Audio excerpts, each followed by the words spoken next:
இருக்குது.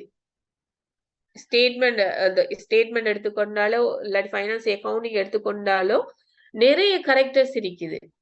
அண்டர்ஸ்டாண்டபிலிட்டி புரிந்து கொள்ளக்கூடியதா இருக்கணும், இலகுவாக ஈஸியா விளங்கக்கூடியதா இருக்கணும், நம்பகத்தன்மையா இருக்கணும். இந்த கரெக்டர்ஸ் எல்லாம் பார்த்து ஃபைனான்சியல் ரிப்போர்ட்டிங், ஃபைனான்சியல் ஸ்டேட்மெண்ட்ஸை வந்துட்டு ப்ரிப்பேர் பண்ணோம்னா இதுதான் வந்துட்டு கணக்கியல் கோட்பாடு. ஃபைனான்சியல் ஸ்டேட்மெண்ட் ப்ரிப்பேர் பண்றது கோட்பாடு இல்ல, கணக்கியல் கோட்பாடுன்னு சொல்றது இவ்வளவுத்தையும் நம்ம யூஸ் பண்ணணும். என்ன கருக்கள், அதுல கட்டமைப்புகள், அதுல வந்துட்டு கரெக்டர்ஸ்கள் வந்துட்டு இந்த ஃபைனான்ஸ் அக்கவுண்டிங்ல உள்ள கரெக்டர்ஸ், என்னென்ன கரெக்டர்ஸ் உள்ளடங்கப்பட்டிருக்கணும், என்ன கருக்களை யூஸ் பண்ணணும், என்னென்ன கட்டமைப்புகள், என்ன ப்ரொசஸ வந்துட்டு யூஸ் பண்ணணும், இவ்வளவுத்தையும் உள்ளடக்கியதுதான் வந்துட்டு கணக்கியல் கோட்பாடு. இவ்வளவுத்தையும் நம்ம சரியா யூஸ் பண்ணோம்னா சிறந்த நிதி கூற்றுக்களை, நிதி அறிக்கைகளை வந்துட்டு நம்ம ப்ரிப்பேர் பண்ணி கொள்ள முடியும். நிதி அறிக்கைகளை சரியா ப்ரிப்பேர் பண்ணணும்டா அது தொடர்பான எல்லா எல்லா எல்லா இதையும் வந்து நம்ம சரியா பயன்படுத்தணும். அது தொடர்பான அனுமானங்கள், அது தொடர்பான கட்டமைப்புகள், அது தொடர்பான என்ன கருக்கள் இருக்கோ அதை யூஸ் பண்ணணும், என்னென்ன கரெக்டர்ஸ் இருக்கணுமோ அந்த கரெக்டர்ஸ் எல்லாம் உள்ளடங்கியதாக இருக்கணும். அப்போதுதான் அந்த நிதி அறிக்கை வந்துட்டு ஃபைனான்சியல் ரிப்போர்ட்ஸ் வந்துட்டு சரியான முறையில இருக்கும், வினைத்திறனான ஒரு நேர்த்தியான அழகான முறையில இருக்கும் வந்துட்டு. அதனால மத்த ஃபீல்ட் மாதிரி தியரிஸ் இருக்கிற மாதிரி இந்த அக்கவுண்டிங்ல வந்துட்டு பயன்படுத்துறதுதான் அக்கவுண்டிங் தியரி. இதுல பேசிக்கா வந்துட்டு சொல்லப்பட்டிருக்கு எவ்வாறு இருக்கணும்னு அதை வச்சு ஸ்டாண்டர்ட் வந்துட்டு யாரு உருவாக்குறாங்கன்னு பார்ப்போம். வந்துட்டு ஸ்டாண்டர்ட்ஸை வந்துட்டு யாரு உருவாக்குறாங்கன்னு பார்ப்போம். அந்த ஸ்டாண்டர்டை வச்சுதான் கம்பெனி வந்துட்டு எல்லா ஃபைனான்சியல் ரிப்போர்ட்ஸ், அந்த ஃபைனான்சியல் ஸ்டேட்மெண்ட் எல்லாத்தையும் எல்லா அக்கௌண்ட்ஸையும் வந்துட்டு ப்ரிப்பேர் பண்ணணும். ஸோ இதுதான் வந்துட்டு பிரீஃபான அக்கவுண்டிங் தியரின்னா என்னன்னு சொல்லப்பட்டிருக்கு. ஸோ இதை நீங்க ரீட் பண்ணி கொள்ளுங்க. ஸோ அடுத்தது வந்துட்டு இந்த மூணாவது இதுக்கு போனோம்னா பராக்கு போனோம்னா பராகிராஃபுக்கு போனோம்னா பாத்தீங்கன்னா கணக்கியல் கோட்பாடு போதுமான தகவலை உருவாக்க நெகிழ்வானது. போதுமான தகவல்களை உருவாக்கணும் வந்துட்டு. அதனுடன் அனைத்து தரவுகளும் சீரானதாகவும் ஒப்பிடக்கூடியதாகவும் நம்பகமானதாகவும் பொருத்தமானதாகவும் இருக்க வேண்டும். அப்ப இது கரெக்டர்ஸ் உள்ளடக்கப்பட்டிருக்கணும். ஒரு ஃபைனான்சியல் ரிப்போர்ட்டிங் வந்துட்டு எவ்வாறு இருக்கணும்னா ஒப்பிடக்கூடியதாக இருக்கணும், நம்பகத்தன்மையாக இருக்கணும், பொருத்தமானதாக இருக்கணும். அவ்வாறு நிறைய கரெக்டர்ஸ் இருக்கு. இதையெல்லாம் அந்த கோட்பாடுல கூறப்படுகிறது. சரியா?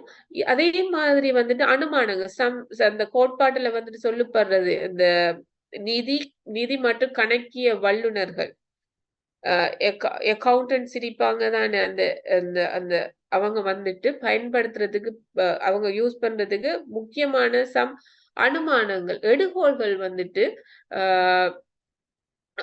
அனுமானங்கள், அசம்ஷன்ஸ் வந்துட்டு சொல்லப்பட்டிருக்கு வந்து அதுவும் அந்த கோட்பாட்டில் உள்ளடங்கப்பட்டு பேசிக்கான எல்லாமே அதுல சொல்லப்பட்டு. அக்கவுண்டிங் தியரின்னு சொல்றது ஆல்ரெடி நடந்த விடயங்களை வச்சு ஒரு சில விடயங்கள் எடுக்கப்படுது. அங்க வந்துட்டு கோட்பாடு தியரி ஒன்று உருவாக்கப்படுது. அந்த தியரியை கொண்டுதான் ஸ்டாண்டர்டை ப்ரிப்பேர் பண்ண பொழுதும் போறோம். அதை வச்சுத்தான் நிறுவனத்துல உள்ள எல்லா அக்கவுண்ட்ஸ் எல்லா ஸ்டேட்மெண்ட் வந்துட்டு ப்ரிப்பேர் பண்ணப்பட போகுது. அப்பதான் வந்துட்டு ஒரு நேர்த்தியானதாக இருக்கும் கம்பெனியோட எல்லா அந்த ஃபைனான்சியல் ரிப்போர்ட்டிங் வந்துட்டு எல்லா ஸ்டேட்மெண்ட் வந்துட்டு ஒரு நேர்த்தியான முறையில இருக்கும். அப்போதுதான் ஈஸியாக வந்துட்டு விளங்கிக் கொள்ளக்கூடியதாக இருக்கும், இலகுவாக வந்துட்டு ஒப்பிடக்கூடியதாக இருக்கும், இலகுவாக ஒப்பிடக்கூடியதாக விளங்கிக் கொள்ளக்கூடியதாக இருக்கும் வந்துட்டு. சோ இதுல வந்துட்டு கணக்கீட்டு கோட்பாட்டுல சொல்லப்படும் முக்கியமான அனுமானங்கள் வந்துட்டு எடுகோள்கள் வந்துட்டு என்ன சொல்லப்படுதுன்னா, முதலாவது ஒரு வணிகமானது அதன் கடன் வழங்குபவர்கள் மற்றும் உரிமையாளர்களிடம் இருந்து ஒரு தனி நிறுவனமாக இருக்க வேண்டும். கம்பெனி வந்துட்டு ஒரு நபர், கம்பெனி வந்துட்டு ஒரு நபர் என்று எடுக்கணும் வந்துட்டு. அவர் அந்த கம்பெனியும் அதுல உள்ள உரிமையாளர்கள் வந்துட்டு ஒரு ஆள் என்று சொல்லி எடுக்க இயலாது. அது கம்பெனி சட்டத்திலேயும் சொல்லப்படுது. இந்த தியரியில வந்துட்டு இந்த ஸ்டாண்டர்ட்ல வந்துட்டு இதுலயும் சொல்லப்படுது என்னண்டா கன்செப்ட் வந்துட்டு என்னண்டா செப்பரேட் என்டிட்டி கன்செப்ட். அழகுசார் எண்ணக்கரு. அழகுசார் எண்ணக்கரு இங்கிலீஷ்ல சொல்லப்படும்டா இத வந்துட்டு செப்பரேட் என்டிட்டி கன்செப்ட்.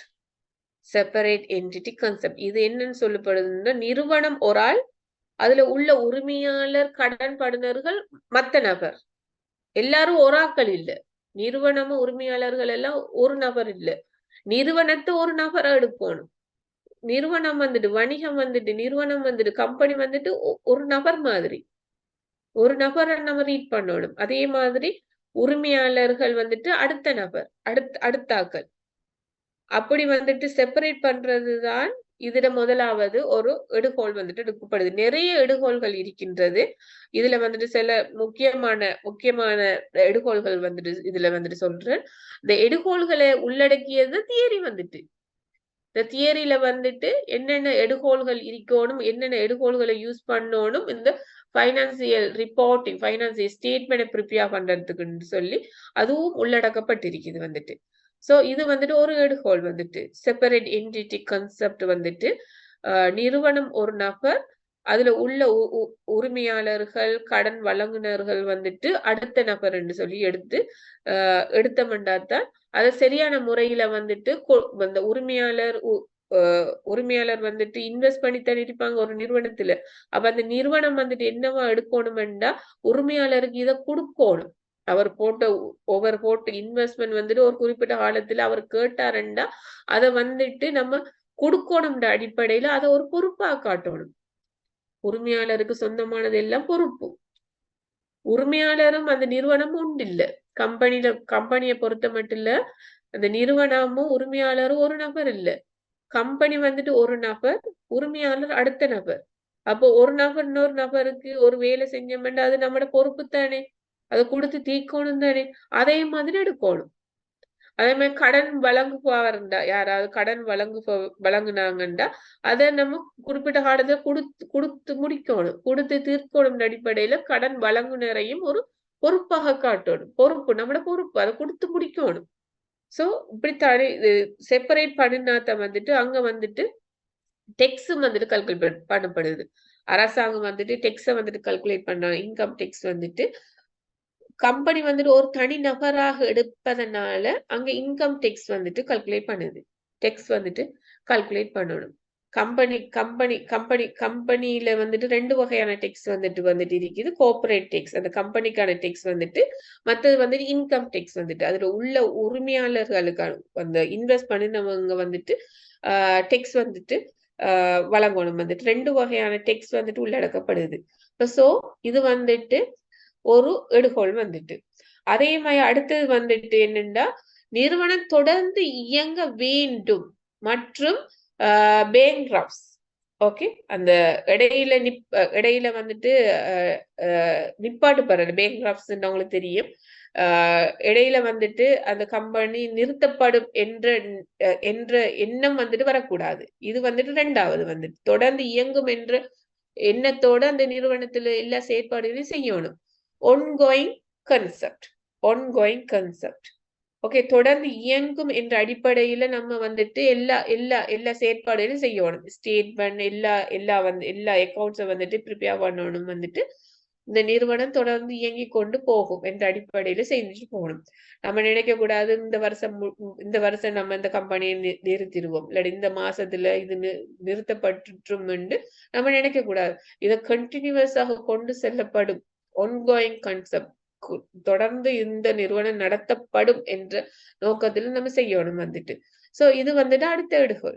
இதே மாதிரி நிறைய எடுகோள்கள் இருக்கின்றது. இதுல 4 தான் சொல்லப்பட்டிருக்குது. நிறைய கான்செப்ட் இருக்குது. சோ அடுத்தது வந்துட்டு என்னன்னு பார்த்தோம்னா நிதி நிலைமை அறிக்கைகளினை நாணய பெறுமதியில் தயாரிக்கப்பட வேண்டும். உற்பத்தி அலகுகளை தயாரிக்க கூடாது, வேற எந்த எண்ணிலையும் தயாரிக்க கூடாது. நாணய பெறுமதியில அந்த கரன்சில வந்துட்டு ப்ரிப்பேர் பண்ணணும். ஸ்ரீலங்காவுல இந்த ஸ்ரீலங்கன் ருபீஸ்ல ப்ரிப்பேர் பண்ண அதே மாதிரி ஒவ்வொரு கண்ட்ரிலையும் ஒவ்வொரு கரன்சி அந்தந்த கண்ட்ரில ப்ரிப்பேர் பண்ணும் பொழுது அந்தந்த கரன்சில வந்துட்டு எல்லா ஸ்டேட்மெண்ட் வந்துட்டு ப்ரிப்பேர் பண்ணணும். ஓகே, இது வந்துட்டு மணி மெஷர்மென்ட்ஸ் கான்செப்ட். மணி மெஷர்மென்ட்ஸ் கான்செப்ட். பண அளவுல தான் கரன்சில தான் வந்துட்டு நிதி அறிக்கைகளை ப்ரிப்பேர் பண்ணணும்னு சொல்றது அடுத்த கான்செப்ட். அடுத்த எடுகோள் வந்துட்டு இதெல்லாம் தியரி வந்துட்டு கோட்பாடு வந்துட்டு இப்படித்தான் இருக்கணும். இதை வச்சுதான் நம்ம வந்துட்டு என்ன செய்ய போறோம் வந்துட்டு எல்லா ஸ்டேட்மெண்டையும் வந்துட்டு எல்லா அக்கௌண்ட்ஸையும் வந்துட்டு ஒரு நிறுவனத்துல வந்துட்டு ப்ரிப்பேர் பண்ண போறோம். சரி, அடுத்தது வந்துட்டு நிதி ஃபார் எக்ஸாம்பிள் அடுத்தது வந்துட்டு நிதி நிலைமை அறிக்கைகள் மாதாந்த அடிப்படையில் அல்லது வருடாந்த அடிப்படையில் தயாரிக்கப்பட வேண்டும். ஒவ்வொரு மாதமும் ப்ரிப்பேர் பண்ணலாம் அல்லது ஒவ்வொரு வருடமும் ப்ரிப்பேர் பண்ணணும். மாதாந்த அடிப்படையில் இல்லாட்டி ஒவ்வொரு வருடம் அடிப்படையில் பீரியோட்டிக்கல் கன்செப்ட்னு சொல்லுவோம். அது கால கால கால கால அளவு கால எல்லை கோட்பாடு கால எல்லை கோட்பாடு பீரியோட்டிக்கல் இல்லாட்டி பீரியோசிட்டி கன்செப்ட்னு சொல்லுவோம். இங்க வந்துட்டு ஃபைனான்சியல் ஸ்டேட்மெண்ட் ஒவ்வொரு மாதம் அல்லது ஒவ்வொரு வருடங்கள் தயாரிக்கப்பட வேண்டும். இல்லாட்டி சம்டைம்ஸ் சம் கம்பெனி வந்துட்டு அந்த குறிப்பிட்ட காலத்துக்கு ப்ரிப்பேர் பண்ணுவாங்க. ஒவ்வொரு குவார்டர்லிக்கு ப்ரிப்பேர் பண்ணுவாங்க. 3 மாசத்துக்கு ஒருக்கா ப்ரிப்பேர் பண்ணுவாங்க. ஒவ்வொரு மாசத்துக்கு ப்ரிப்பேர் பண்ணுவாங்க. இல்லாட்டி ஒரு வருடத்துக்கு ப்ரிப்பேர் பண்ணுவாங்க. அதையும் அப்படி ப்ரிப்பேர் பண்ணி கொள்ள வேண்டும். இது வந்துட்டு அடுத்த கான்செப்ட். இதே மாதிரி நிறைய கான்செப்ட் இருக்குது வந்துட்டு. Double entry, dual aspect concept, இரட்டை பக்கச்சார்பு கான்செப்ட் வந்துட்டு இரட்டை பதிவு செய்யணும். ஒவ்வொரு கொடுக்கல் வாங்கலுக்கு இரட்டை பதிவு செய்யணும். இது அடுத்த கான்செப்ட் வந்துட்டு இந்த அக்கவுண்டிங் தியரியில வந்துட்டு தியரியில இது எல்லாமே உள்ளடங்கப்பட்டிருக்குது. ஏன் இதுல உள்ளடங்கப்பட்டிருக்கு? ஆல்ரெடி நடந்த இந்த தியரியை உருவாக்குறது ஆல்ரெடி நிறைய விடயங்கள் நடந்திருக்கு. அதை வச்சு அந்த நாலேஜை வச்சு உருவாக்குறாங்க. இப்படித்தான் ப்ரிப்பேர் பண்ணணும். நிறுவனத்தை ஒரு தனிநபரா எடுக்கணும். அதே மாதிரி இது வந்து தொடர்ந்து இயங்கும் என்ற எண்ணத்தோட நம்ம செயற்படணும். நாணய பெருமதியில உருவாக்கணும். இது வருடாந்தம் அல்லது மாதாந்த அடிப்படை உருவாக்கணும்.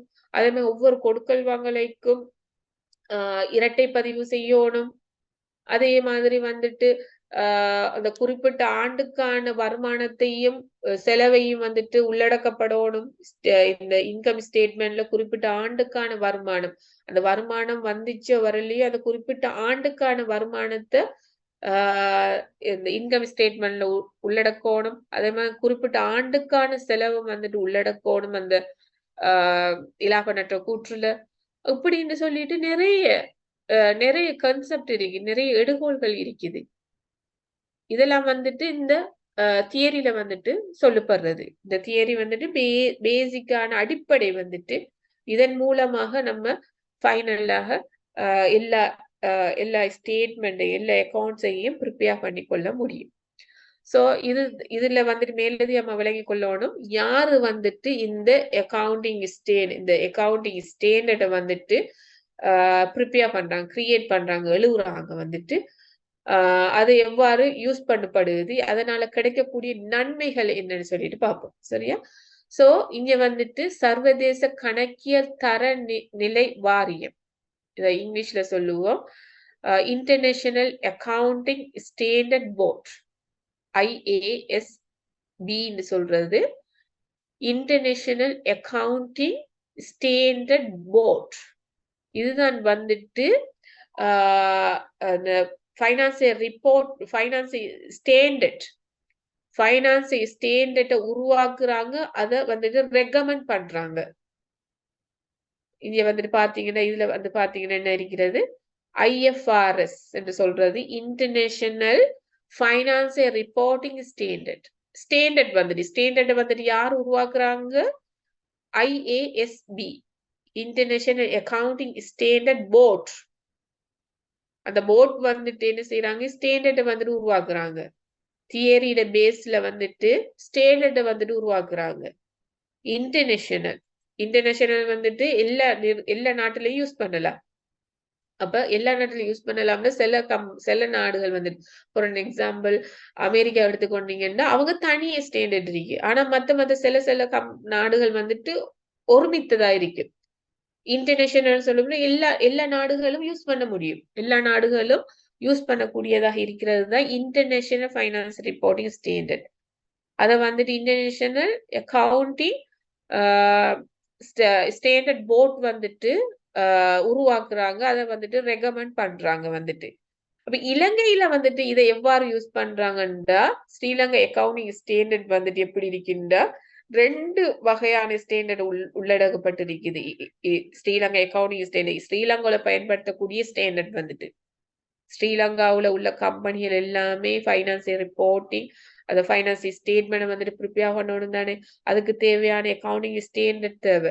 அந்த ஸ்ரீலங்காவில் பயன்படுத்தக்கூடிய அக்கவுண்டிங் ஸ்டாண்டர்ட் வந்துட்டு எவ்வாறுண்டா SLFRS Sri Lanka. SL mean Sri Lanka, F is the finance, R is the reporting, S is the standard. Sri Lanka financial reporting standard. அதே மாதிரி LKS Lanka, LK mean Lanka accounting standard ஆகியவற்றை உள்ளடக்கியதுதான் accounting standard. Sri Lanka accounting standard வந்துட்டு ரெண்டு உள்ளடக்கப்பட்டிருக்கு. ஒன்று ஸ்ரீலங்கா ஃபைனான்சியல் ரிப்போர்ட்டிங் ஸ்டாண்டர்டும் இருக்குது, Lanka accounting ஸ்டாண்டர்டும் இருக்குது. சரியா? ரெண்டையும் உள்ளடக்கியதுதான் ஸ்ரீலங்கா அக்கவுண்டிங் ஸ்டாண்டர்ட். இதை வச்சுத்தான் ஃபைனான்சியல் ரிப்போர்ட்டிங் ஃபைனான்சியல் ஸ்டேட்மெண்ட் எல்லாத்தையும் ப்ரிப்பேர் பண்ணணும் வந்துட்டு ஸ்டாண்டர்டா இருக்கும். அப்பதான் கம்பெனிக்கு இடையில கம்பேர் பண்றதுக்கோ இல்லாட்டி நம்பகத்தன்மையா இருக்கிறதுக்கோ அல்லது வந்துட்டு ஈஸியா அண்டர்ஸ்டாண்டபிலிட்டி ஈஸியா விளங்கிக் கொள்ளக்கூடியதாக இருக்கிறதுக்கு இந்த ஸ்டாண்டர்ட் வந்துட்டு கம்பல்சரியாக எல்லா கம்பெனியும் யூஸ் பண்ணணும். யூஸ் பண்ணாம இருக்க இயலாது. எல்லா கம்பெனிகளும் கட்டாயம் யூஸ் பண்ணியே ஆகணும். அதுதான் வந்துட்டு அக்கவுண்டிங் ஸ்டாண்டர்ட். இலங்கையில வந்துட்டு 2 வகையான ஸ்டாண்டர்ட் உள்ளடங்கப்பட்டிருக்குது. அதுல ஒன்று வந்துட்டு ஸ்ரீலங்கா ஃபைனான்ஸ் ரிப்போர்ட்டிங் ஸ்டாண்டர்ட் வந்துட்டு என்னன்னா இந்த ஆல்ரெடி நம்ம பார்த்த இன்டர்நேஷனல் ஃபைனான்சியல் ரிப்போர்ட்டிங் அதை உள்ளடக்கியது தான் ஸ்ரீலங்கா ஃபைனான்ஸ் ரிப்போர்ட்டிங் ஸ்டாண்டர்ட்.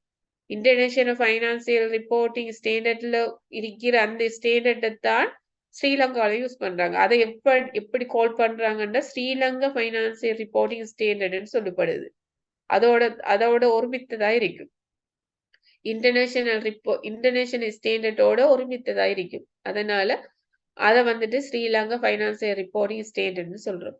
அதே மாதிரி LKS லங்கா அக்கவுண்டிங் ஸ்டாண்டர்ட் சொல்றது லங்கா ஸ்ரீலங்காக்கானது. அந்த அந்த ஸ்ரீலங்காவிலேயே அந்த ஸ்ரீலங்காவை பேஸ் பண்ணியே உருவாக்கப்பட்டது. ஸ்ரீலங்காவில் உள்ள கம்பெனிகளுக்கு யூஸ் பண்றதுக்காக உருவாக்கப்பட்டதுதான் ஸ்ரீலங்கா அக்கவுண்டிங் ஸ்டாண்டர்ட். ஸோ அது வந்துட்டு எவ்வாறு இருக்கும்னா இன்டர்நேஷனல் அக்கவுண்டிங் ஸ்டாண்டர்டுடன் ஒருமித்ததா இருக்கும். இன்டர்நேஷனல் அக்கவுண்டிங் ஸ்டாண்டர்ட் அது ஜென்ரலா இது ரிப்போர்ட்டிங்கு ஃபைனான்சியல் ரிப்போர்ட்டிங்கான ஸ்டாண்டர்ட். இது வந்துட்டு அக்கவுண்டிங் ஸ்டாண்டர்ட் வந்துட்டு Sri Lanka sorry international accounting standard. இதை வச்சுதான் லங்கா அக்கவுண்டிங் ஸ்டாண்டர்ட் வந்துட்டு உருவாக்கப்படுது. ஸ்ரீலங்கா ஃபைனான்சியல் ரிப்போர்ட்டுக்கான ஸ்டாண்டர்ட் இது வந்துட்டு அக்கவுண்ட்ஸ் இந்த ஒவ்வொரு நிதி நிலைமை கூற்றுகள் இருக்குதானே அதை ப்ரிப்பேர் பண்றதுக்கான பயன்படுத்துறது. ஸோ லங்கா அக்கவுண்டிங் ஸ்டாண்டர்ட் அது இலங்கையில் உள்ள கம்பெனிகள் பயன்படுத்துறதுக்காக வேண்டி உருவாக்கப்பட்டதுதான் லங்கா அக்கவுண்டிங் ஸ்டாண்டர்ட். ஸோ எல்லா கம்பெனியும் கம்பல்சரியாக இதை யூஸ் பண்ணித்தான் நிதி கூற்றுகள் எல்லாத்தையும் ப்ரிப்பேர் பண்ண வேண்டும். இதுதான் வந்துட்டு தியரி. ஸோ இங்க வந்துட்டு இலங்கையில வந்துட்டு இந்த ஸ்டாண்டர்ட் வந்துட்டு யாரு ப்ரிப்பேர் பண்ணாங்க, யாரு ஸ்ரீலங்கா அக்கவுண்டிங் ஸ்டாண்டர்ட் வந்துட்டு யாரு ப்ரிப்பேர் பண்றாங்கன்னா சார்ட்டர்ட் அக்கவுண்டன்ட்ஸ் ஸ்ரீலங்கா. பட்டய கணக்காளர் நிறுவனம் இருக்குதானே, chartered accountants institutions of chartered accountants. So அந்த நிறுவனம் தான் வந்துட்டு சார்ட்டர்ட் அக்கவுண்டன்ட்ஸ் வந்துட்டு CA. ஸோ அந்த நிறுவனம் தான் வந்துட்டு இதுக்கு வந்துட்டு பொறுப்பாளர்களாக இருக்கிறாங்க. அக்கவுண்டிங் ஸ்டாண்டர்டுக்கு ஸ்ரீலங்கா அக்கவுண்டிங் ஸ்டாண்டர்டுக்கு பொறுப்பாக இருப்பவர்கள் யாருண்டு அவங்கதான் வந்துட்டு அதுல சேஞ்சஸ் ஏற்படுத்துறாங்க. அத வந்துட்டு எக்ஸெப்ட் பண்றாங்க, அங்கீகரிக்கிறாங்க. அது தொடர்பான எல்லா செயற்பாடுகள், மாற்றங்கள், ஏதாவது சேஞ்சஸோ ஏதாவது இன்க்ளூட் பண்ணணுமோ என்ன செய்யறண்டாலும் அதுல வந்துட்டு இந்த அக்கவுண்டிங் ஸ்டாண்டர்ட் ஸ்ரீலங்கா அக்கவுண்டிங் ஸ்டாண்டர்ட்ல செய்யணுமெண்டா அதை யாரு செய்யறாங்கண்டா இலங்கையின் பட்டய கணக்காளர்களின் நிறுவனம், institutions of chartered accountants. So இவங்கதான் வந்துட்டு இதுக்கு பொறுப்பாக இருக்கிறாங்க இலங்கையில வந்துட்டு இது தொடர்பான ஏதாவது சேஞ்சஸ் ஏதாவது மாற்றங்களை செய்யணுமெண்டா. சோ இதுதான் வந்துட்டு ஸ்டாண்டர்ட் தியரியில இருந்துதான் ஸ்டாண்டர்ட் வந்துட்டு உருவாக்கப்பட்டதை வச்சுட்டு யூஸ் பண்ணி சிறந்த முறையில ஸ்டேட்மெண்ட் ப்ரிப்பேர் பண்ணும் பொழுது அங்க ஒரு வினைத்திறனான ஒரு ஒரு ஒரு விளங்கிக் கொள்ளக்கூடிய ஸ்டேட்மெண்ட் நிதி கூற்றுக்களை வந்துட்டு உருவாக்கி கொள்ள முடியும் கம்பெனியில வந்துட்டு. சோ இதுதான் வந்துட்டு அக்கவுண்டிங் தியரி. சோ இந்த கணக்கீட்டின் கோட்பாட்டின் நன்மைகள் நான் அவ்வளவு நேரமும் சொன்னேன் வந்துட்டு அதை யூஸ் பண்ண சிறந்த முறையில எல்லா கம்பெனியும் யூஸ் பண்ணணும்னு அதை பயன்படுத்துறது மூலம் இந்த பின்வரும் நன்மைகளை பெற்றுக்கொள்ள முடியும். ஜஸ்ட் நீங்க ரீட் பண்ணி அண்டர்ஸ்டாண்ட் பண்ணி கொள்ளுங்க. சோ இதுதான் வந்துட்டு அக்கவுண்டிங் தியரியில டிஸ்கஸ் பண்றதுக்கு நிறைய டிஸ்கஸ் பண்ணலாம். ஆனா வந்துட்டு இது மிக முக்கியம். இதை வந்துட்டு நம்ம பின்னுக்கு இருக்கிற சாப்டர்ஸ்ல வந்துட்டு யூஸ் பண்ணுவோம். ஒவ்வொரு ஸ்டாண்டர்ட் நம்ம ஃபைனான்ஸ் ஸ்டேட்மெண்ட் ப்ரிப்பேர் பண்ணும் பொழுதும் அந்த ஸ்டாண்டர்டை வச்சு தானே நம்ம ப்ரிப்பேர் பண்ணணும். அதுல வந்துட்டு நம்ம படித்து கொள்ள முடியும் அது எவ்வாறு ஸ்டாண்டர்ட் நம்ம யூஸ் பண்றோம்னு சொல்லிட்டு. இந்த அக்கவுண்டிங் தியரின்னு பேசிக்கா விளங்கிக் கொள்றது என்னன்னா கோட்பாடு தியரி இருக்கின்றது. ஆல்ரெடி நடந்த விடயங்களை வச்சு ஒரு தியரியை வந்துட்டு உருவாக்குறோம். அந்த தியரியை ஃபாலோவிங் இயர்ஸ்லயும் வார வருடங்கள் எல்லாத்துலயும் கண்டினியூஸா வந்துட்டு யூஸ் பண்ண முடியும். அதை வச்சுத்தான் அதுல இந்த தியரியில வந்துட்டு உள்ளடக்கப்படுற விடயங்கள் என்னென்ன கன்செப்ட் வந்துட்டு யூஸ் பண்ணணும், ஃபைனான்ஸ் ஸ்டேட்மெண்ட்ல வந்துட்டு ப்ரிப்பேர் பண்ணும் பொழுது என்னென்ன கன்செப்ட் யூஸ் பண்ணணும், என்னென்ன குவாலிட்டேட்டிவ் கரெக்டர்ஸ் தர பண்புகள் இருக்கணும், அது தொடர்பான இந்த விடயங்கள் எல்லாத்தையும் உள்ளடக்கியது தான் தியரி வந்துட்டு. இதை வச்சுத்தான் நம்ம அடுத்த ஸ்டெப்ஸுக்கு போறோம் வந்துட்டு ஸ்டாண்டர்ட்கள் வந்துட்டு உருவாக்குறோம் வந்துட்டு இன்டர்நேஷனல் ஸ்டாண்டர்ட் இருக்குது. அதே மாதிரி ஒவ்வொரு நாட்டுக்குமானது ஸ்டாண்டர்ட் இருக்குது. அதே மாதிரி ஸ்ரீலங்காவுல லங்கா அக்கவுண்டிங் ஸ்டாண்டர்ட் வந்துட்டு இருக்குது. அதை எல்லாத்தையும் யூஸ் பண்ணி நம்ம ஃபைனான்சியல் ஸ்டேட்மெண்ட்ஸை ப்ரிப்பேர் பண்றோம். அந்த ஸ்டாண்டர்டை கம்பல்சரியாக ஒவ்வொரு கம்பெனிகளும் வந்துட்டு கம்பல்சரியாக கடைபிடிக்கணும், யூஸ் பண்ணணும். வந்துட்டு யூஸ் பண்ணும் பொழுதுதான் கம்பெனிகளுக்கு இடையில ஒப்பீட்டு தன்மைகளை இலகுவாக செய்ய முடியும். அதே மாதிரி இலகுவாக விளங்கிக் கொள்ள முடியும். எந்த ஒரு நபர்களும் வந்துட்டு வெளியில உள்ள எந்த நபர்களும் வந்துட்டு இலகுவாக விளங்கிக் கொள்ள முடியும். சோ இதெல்லாம் வந்துட்டு இதுல உள்ள கிடைக்கக்கூடிய நன்மைகள் வந்துட்டு அதுதான் வந்துட்டு இதுல சொல்லப்பட்டிருக்கிறது. நீங்க ரீட் பண்ணி கொள்ளுங்க. சோ அடுத்தது வந்துட்டு நம்ம சாப்டர் 2க்கு மூவ் பண்ணுவோம். வந்துட்டு முக்கியமானது நம்மளோட சப்ஜெக்ட் வந்துட்டு நிதி கணக்கீடு. இப்ப வந்துட்டு நம்ம நிதி கணக்கீடுண்டா என்னன்னு பார்ப்போம். வந்துட்டு ஃபைனான்ஸ் அக்கவுண்டிங் என்னன்னு பார்ப்போம். அதுல உள்ள என்னென்ன விடயங்கள் உள்ளடக்கப்படுதோ முக்கியமான விடயங்கள் அது எல்லாமே இன்ட்ரடக்ஷன்ஸ்ல வந்துட்டு உள்ளடக்கப்பட்டிருக்கு. ஒரு கணக்கு உருவாக்கும் போது ஒரு ஸ்டேட்மெண்ட் ப்ரிப்பேர் பண்ண முதல் நம்ம அது தொடர்பான பேசிக் நாலேஜ் தெரிஞ்சிருக்கணும். இந்த பேசிக் நாலேஜ் சொல்றதுதான் இந்த இன்ட்ரடக்ஷன்ஸ் டு ஃபைனான்சியல் அக்கவுண்டிங் வந்துட்டு. சோ இதுல வந்துட்டு நம்ம இந்த இவ்வளவு விடயங்களை நீங்க விளங்கிக் கொள்ள முடியும்.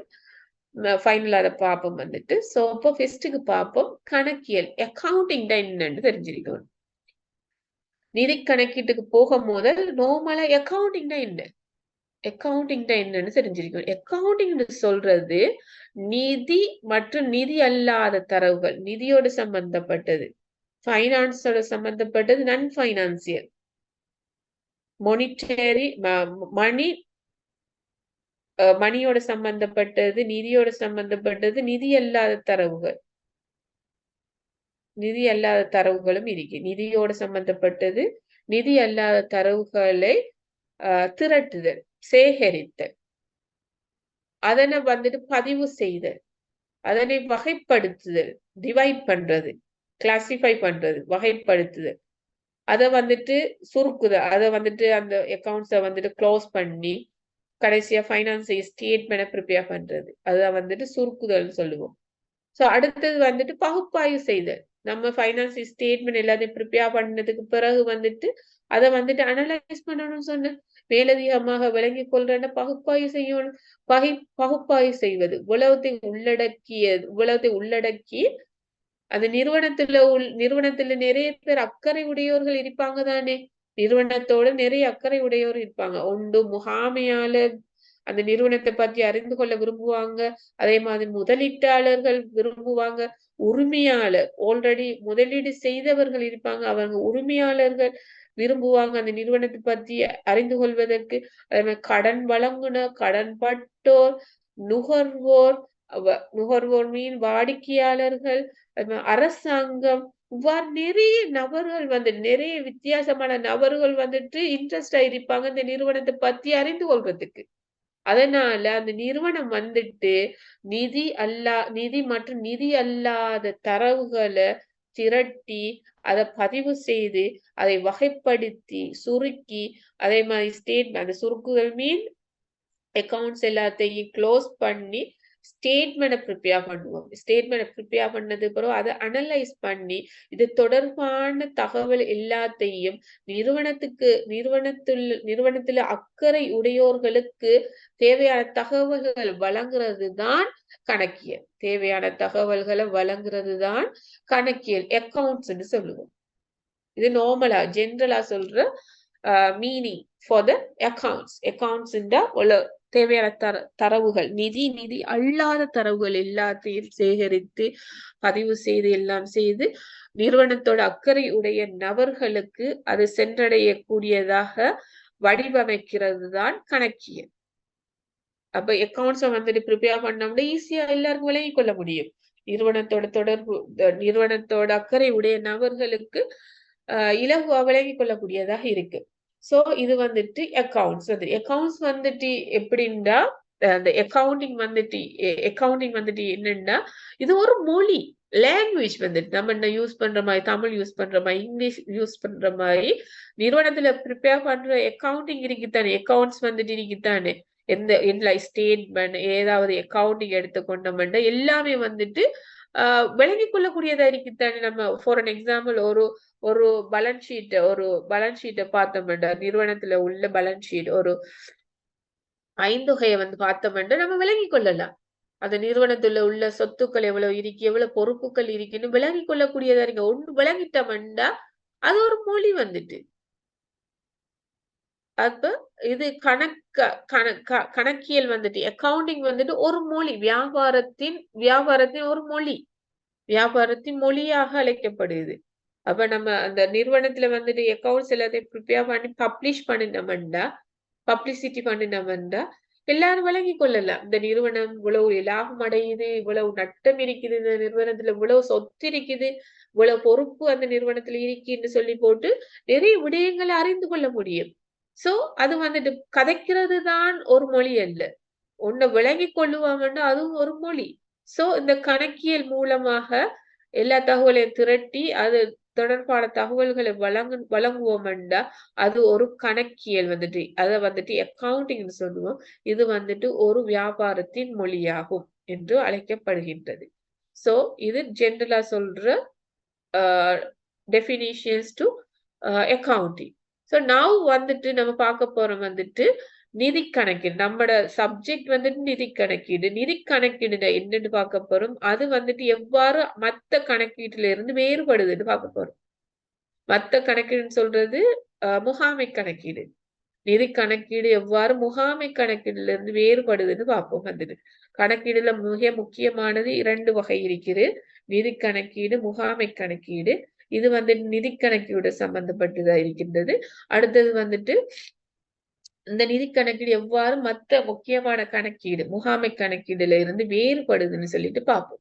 சோ நிதி கணக்கீடுன்னு சொல்றது நிதி சார்ந்த செயற்பாடுகள், வியாபாரத்துல நடக்கிற நிதி சார்ந்த செயற்பாடுகள் எல்லாத்தையும் ஆஹ் சேகரித்து பதிவு செய்து வகைப்படுத்தி சுருக்கி அடுத்தது வந்துட்டு பகுப்பாய்வு செய்வதுதான் நிதி கணக்கீடு.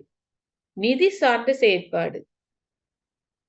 நிதி சார்ந்த செயற்பாடுகளை சேகரித்து ஃபைனலா வந்துட்டு ஸ்டேட்மெண்ட் ப்ரிப்பேர் பண்ணி அதனை பகுப்பாய்வு செய்து வியாக்கியானம் செய்வதுதான் நிதி கணக்கீடு. இது வந்துட்டு உள்ளே உள்ள நபர்களும் வெளியே உள்ள நபர்களும் பயனடைவாங்க. நிறுவனத்துக்குள்ள உள்ளவர்கள் யாரு? உரிமையாளர் இருக்கிறாங்க, முகாமையாளர் இருக்கிறாங்க, தொழிலாளர்கள் இருக்கிறாங்க. இவ்வளவு பேரும் யூஸ் அடைவாங்க. இந்த நிறுவனத்தின் நடவடிக்கை எவ்வாறு இருக்கின்றது, எவ்வாறு எவ்வளவு லாபம் இருக்கு, எவ்வளவு நட்டம் இருக்கு, எவ்வளவு சொத்து இருக்கு, எவ்வளவு பொறுப்பு இருக்குன்னு உள்ள நபர்களும் விளங்கிக் கொள்ளலாம். அதுக்கேத்த மாதிரி அவங்க சில டிசிஷனை மாத்தி கொள்ள முடியும். முகாமையாளர் சொல்லக்குள்ள அந்த நிறுவனத்தை முகாமை செய்பவர்கள் தானே. இப்ப நிறுவனம் தொடர்பான தகவல் ஃபார் எக்ஸாம்பிள், அந்த நிறுவனம் நட்டத்துல போகுதுன்னா அந்த நட்டம் வந்துட்டு அந்த இதுல வந்து ஸ்டேட்மெண்ட் காட்டுப்படும். அந்த நட்டம் இருக்குமென்றா அவங்க இப்ப தீர்மானம் எடுக்கலாம். முகாமையால அந்த நட்டத்தை எப்படி இல்லாமக்குற, அடுத்த வருடம் எப்படி இந்த நட்டத்தை இல்லாமக்கி ப்ராஃபிட்டா மாத்தணும் ஒரு பிளான், ஒரு ஒரு ஒரு டிசிஷன் ஒன்று எடுப்பாங்க. அப்ப இது இந்த ஸ்டேட்மெண்ட் ஊடாக வந்துட்டு தகவல்கள் வருது. சோ இத வந்துட்டு நிதி கணக்கீடுன்னு சொல்லுவோம். நிதி கணக்கீடுன்னு சொல்றது ஒரு வியாபாரத்தினுடைய நிதி செயற்பாடு மற்றும் நிதி நிலைமை அறிக்கையிடும் ஒரு முறையாக காணப்படுகின்றது. நிதி செயற்பாடு மற்றும் நிதி நிலைமையினை அறிக்கையிடும் ஒரு முறையாக காணப்படும். நிதி சார்ந்த செயற்பாடுகள், நிதி சார்ந்த தகவல்களை சேகரித்து வகைப்படுத்தி, ஆல்ரெடி நான் சொன்னேன், நான் வந்துட்டு என்னென்ன ஸ்டெப்ஸ் வந்துட்டு முதலாவது சேகரிக்கணும், அதை வந்துட்டு பதிவு செய்யணும், அதை வந்துட்டு வகைப்படுத்தணும், அதை வந்துட்டு சுருக்கி ஃபைனலா ஸ்டேட்மெண்ட் ப்ரிப்பேர் பண்ணணும். அதுக்கு பிறகு அதை பகுப்பாய்வு செய்து அதை வந்துட்டு இன்டர்பிரிட் பண்ணணும், வியாக்கியானம் செய்யணும், இன்டர்பிரிட் பண்ணணும், என்ன நிலைமையில அந்த நிறுவனம் இருக்கின்றன்னு சொல்லணும். இவ்வளவு உள்ளடக்கியதான் நிதி கணக்கின் நிதி சார்ந்த செயற்பாடுகள். இதுல இருந்து உள்ளே உள்ள நபர்களும் வெளியுள்ள உள்ள நபர்களும் பயனடைவாங்க. இந்த நிதி கணக்கீட்டுக்கு சட்ட திட்டங்கள் இருக்கு. ஃபார் அன் எக்ஸாம்பிள், கம்பெனி எடுத்துக்கொண்டோம், கம்பெனி சட்டம் இருக்கு, கம்பெனி லோ, கம்பெனி சட்டத்துக்கு ஏத்த மாதிரி தான் ப்ரிப்பேர் பண்ணணும். அதே மாதிரி ஸ்டாண்டர்ட் இருக்கு. ஆல்ரெடி நான் சொன்னேன் வந்துட்டு ஸ்டாண்டர்ட், நிறைய ஸ்டாண்டர்ட் இருக்கு. ஒவ்வொரு ஸ்டேட்மெண்ட் ப்ரிப்பேர் பண்றதுக்கு ஒவ்வொரு வகையான ஸ்டாண்டர்ட் இருக்கு. ஒவ்வொரு அக்கௌண்ட்ஸை ப்ரிப்பேர் பண்றதுக்கு ஒவ்வொரு ஸ்டாண்டர்ட் இருக்கு. அந்த ஒவ்வொரு சட்டம் இருக்கு. அதெல்லாம் ஸ்டாண்டர்ட் அந்த லோ வந்துட்டு எல்லாம் சேர்த்ததுதான் சட்டம். இந்த சட்டத்துக்கு ஏத்த மாதிரி தான் ப்ரிப்பேர் பண்ணணும். அதுதான் வந்துட்டு நிதி கணக்கு. நிதி சார்ந்த செயற்பாடுகளை வந்துட்டு சேகரித்து அதை வந்துட்டு பதிவு செய்து ஃபைனலைஸ் ஸ்டேட்மெண்ட் ப்ரிப்பேர் பண்றதுதான் நிதி கணக்கீடு. இதனூடாக உள்ளே உள்ள நபர்கள் வெளியுள்ள உள்ள நபர்கள் பயனடைவாங்க. இந்த நிதி கணக்கீடு வந்துட்டு என்னண்டா, ஆல்ரெடி நடந்த பாஸ்டா நடந்த விடயங்களை வச்சுதான் இது உருவாக்கப்படுது. ஃபார் அன் எக்ஸாம்பிள், இந்த வருடத்துக்கு நம்ம ஸ்டேட்மெண்ட் ப்ரிப்பேர் பண்றோம்னா இந்த வருடத்துக்கான ஆல்ரெடி இந்த வருட எண்டில தானே வந்துட்டு குறிப்பிட்ட வருட எண்டில தான் வந்துட்டு ஸ்டேட்மெண்ட் எல்லாத்தையும் ப்ரிப்பேர் பண்ணுவோம், நிதி கூற்றுகள் எல்லாத்தையும் ப்ரிப்பேர் பண்ணுவோம். அந்த குறிப்பிட்ட ஆண்டோட நிதி கூற்றை ப்ரிப்பேர் பண்றதுக்கு அந்த குறிப்பிட்ட ஆண்டில் நடந்த விடயங்கள் எல்லாத்தையும் உள்ளடக்கிக்கணும். நடந்து முடிந்த விடயங்கள் எல்லாத்தையும் உள்ளடக்கியதுதான் நிதி கணக்கீடு. ஒரு எண்டில, ஒரு குறிப்பிட்ட ஆண்டோட எண்டில தான் வந்துட்டு நம்ம அந்த நிதி கூற்றுகளை வந்துட்டு ப்ரிப்பேர் பண்ண போறோம். நிதி கூற்றுகளை வந்துட்டு ப்ரிப்பேர் பண்றோம்னா அந்த குறிப்பிட்ட ஆண்டில் நடந்த ஆல்ரெடி நடந்த அந்த குறிப்பிட்ட ஆண்டில் நடந்த விடயங்கள் எல்லாத்தையும் உள்ளடக்கணும் தானே. அவ்வளவு உள்ளடக்கியதுதான் நிதி கூற்றுகள். அப்ப பாஸ்ட் ஆல்ரெடி நடந்த கடந்த காலத்தில் நடந்த கடந்த குறிப்பிட்ட ஆண்டுல நடந்த எல்லா செயற்பாடுகளை உள்ளடக்கி ப்ரிப்பேர் பண்றதுதான் இந்த ஃபைனான்ஸ் ஸ்டேட்மெண்ட் வந்துட்டு. இதுதான் வந்துட்டு நிதி கணக்கீடு. இந்த ஃபைனான்ஸ் ஸ்டேட்மெண்ட் தான் நிதி கணக்கீடுன்னு சொல்றோம். மத்த அக்கௌண்ட்ஸையும் வந்துட்டு நம்ம சொல்றோம் வந்துட்டு. சோ இப்ப முகாமை கணக்கீடு எவ்வாறு, இந்த நிதி கணக்கீடு முகாமை கணக்கீடுல எவ்வாறு வேறுபடுதுன்றா, முகாமை கணக்கீடு, இந்த முகாமை என்று சொல்லக்குள்ளே உங்களுக்கு விளங்கும், முகாமையாளருக்கு தேவையான தகவல்களை வழங்குறது தான் இந்த முகாமை கணக்கீடு. முகாமையாளர் யாரு? அந்த நிறுவனத்தை வந்துட்டு முகாமை செய்பவர்தானே. அந்த குறிப்பிட்ட நிறுவனத்துல வளங்களை சிறந்த முறையில் வினைத்திறனாகவும் விளைதிறனாகவும் யூஸ் பண்ணணும். நிறுவனத்தில் உள்ள வளங்களை சிறந்த முறையில யூஸ் பண்ணணும். யார் இந்த சிறந்த முறையில யூஸ் பண்றாங்க? முகாமையாளர். அப்ப முகாமையாளருக்கு சில தகவல்கள் தேவை. இந்த கம்பெனி வினைத்திறனாக நடந்துட்டு போகுதா இல்லையா சொல்றதுக்கு அந்த முகாமையாளருக்கு சில தகவல்கள் தேவை. அந்த தகவல்களை வழங்குறது தான் முகாமை கணக்கீடு. நிதி கணக்கீடுன்னு சொல்றது நிறுவனத்துக்குள்ள உள்ள நபர்களுக்கு வெளியில உள்ள நபர்களுக்கு, வெளியில உள்ள எல்லா நபர்களும், அரசாங்கத்தை எடுத்துக்கொண்டாலோ அரசாங்கம் வெளிநபர், கவர்மெண்ட் வந்துட்டு வெளிநபர், கடன் பட்டோர் வெளிநபர், கடன் வழங்குனர் வந்துட்டு வெளிநபர், அது வாடிக்கையாளர் வெளிநபர், வெளியில இருக்கிறவங்க. உள்ளே இருக்கிறவங்க யாரு? தொழிலாளர்கள் இருக்கிறாங்க, உரிமையாளர் இருக்கிறாங்க, உரிமையாளர் இருக்கிறாங்க, அடுத்தது வந்து முகாமையாளர் இருக்கிறாங்க. உள்ளே இருக்கிற நபர்கள் வெளியில உள்ள நபர்கள் பயனடையக்கூடியதுதான் நிதி கணக்கீடு. எல்லாரும் விளங்கிக் கொள்ளலாம் அந்த நிறுவனத்தை பத்தி. நிறுவனம் எந்த நிலையில இருக்குன்னு விளங்கிக் கொள்ளலாம். ஆனா முகாமை கணக்கீடு வந்துட்டு வெளிநபர்களுக்கு பயன்படுத்தப்பட மாட்டாது. முகாமை கணக்கீடுன்னு சொல்றது நிறுவனத்துக்குள்ள உள்ள முகாமையாளர்கள் தீர்மானம் எடுப்பதற்கு பயன்படுத்தப்படுறதுதான் முகாமை கணக்கீடு. முகாமை தகவல்களை முகாமையால தீர்மானம் எடுக்கிறதுக்கு பயன்படுத்தக்கூடிய தகவல்களை தான் வழங்குறது தான் முகாமை கணக்கீடு. சோ இது வந்துட்டு எப்படின்னு ஃபார் எக்ஸாம்பிள் வந்துட்டு சொல்ற முகாமை கணக்கீடுக்கு பட்ஜெட் ப்ரிப்பேர் பண்றது, கேஸ் பட்ஜெட், காசு பாதீடு வந்துட்டு நிறுவனத்துல ப்ரிப்பேர் பண்றாங்க. பாதீடுன்னு சொல்றது என்ன? வந்துட்டு பட்ஜெட் வந்துட்டு எதிர்கூறுறது. இந்த அடுத்த வருடம் வந்துட்டு இவ்வளவு காசு வரும், அடுத்த வருடம் இவ்வளவு காசு நம்மளை விட்டு போகும், இவ்வளவு உள்ளடை காசு வாரது, எதிர்காலத்துல வார காசு பெருவனவுகளையும் எதிர்காலத்தில் ஏற்படக்கூடிய காசு செலவினங்களையும் உள்ளடக்கியது காசு பாதீடுன்னு சொல்லுவோம். இது வந்துட்டு பாஸ்ட் கடந்த காலம் இதுல உள்ளடக்கப்படல. முகாமை கணக்கீடுல கடந்த காலமும் வரும், கடந்த காலமும் உள்ளடக்கப்பட்டிருக்கும். கடந்த காலத்தை எதிர்காலத்தை உள்ளடக்கியதுதான் முகாமை கணக்கீடு. முகாமை கணக்கீடு வந்துட்டு எதிர்காலத்தை மட்டும் வச்சு இல்ல, ஆல்ரெடி நடந்த கடந்த காலமும் எதிர்காலத்தை உள்ளடக்கியதுதான் முகாமை கணக்கீடு. ஆனா எதிர்காலம் நிதி கணக்கீடுல வராது. அங்க வந்துட்டு ஃபோர்காஸ்டிங் பண்ணப்படுறதில்ல, ஃபோர்காஸ்டிங் இல்ல நிதி கணக்கீடுல. கடந்த காலத்தை மட்டும் வச்சுதான் செய்யறதுதான் நிதி கணக்கீடு.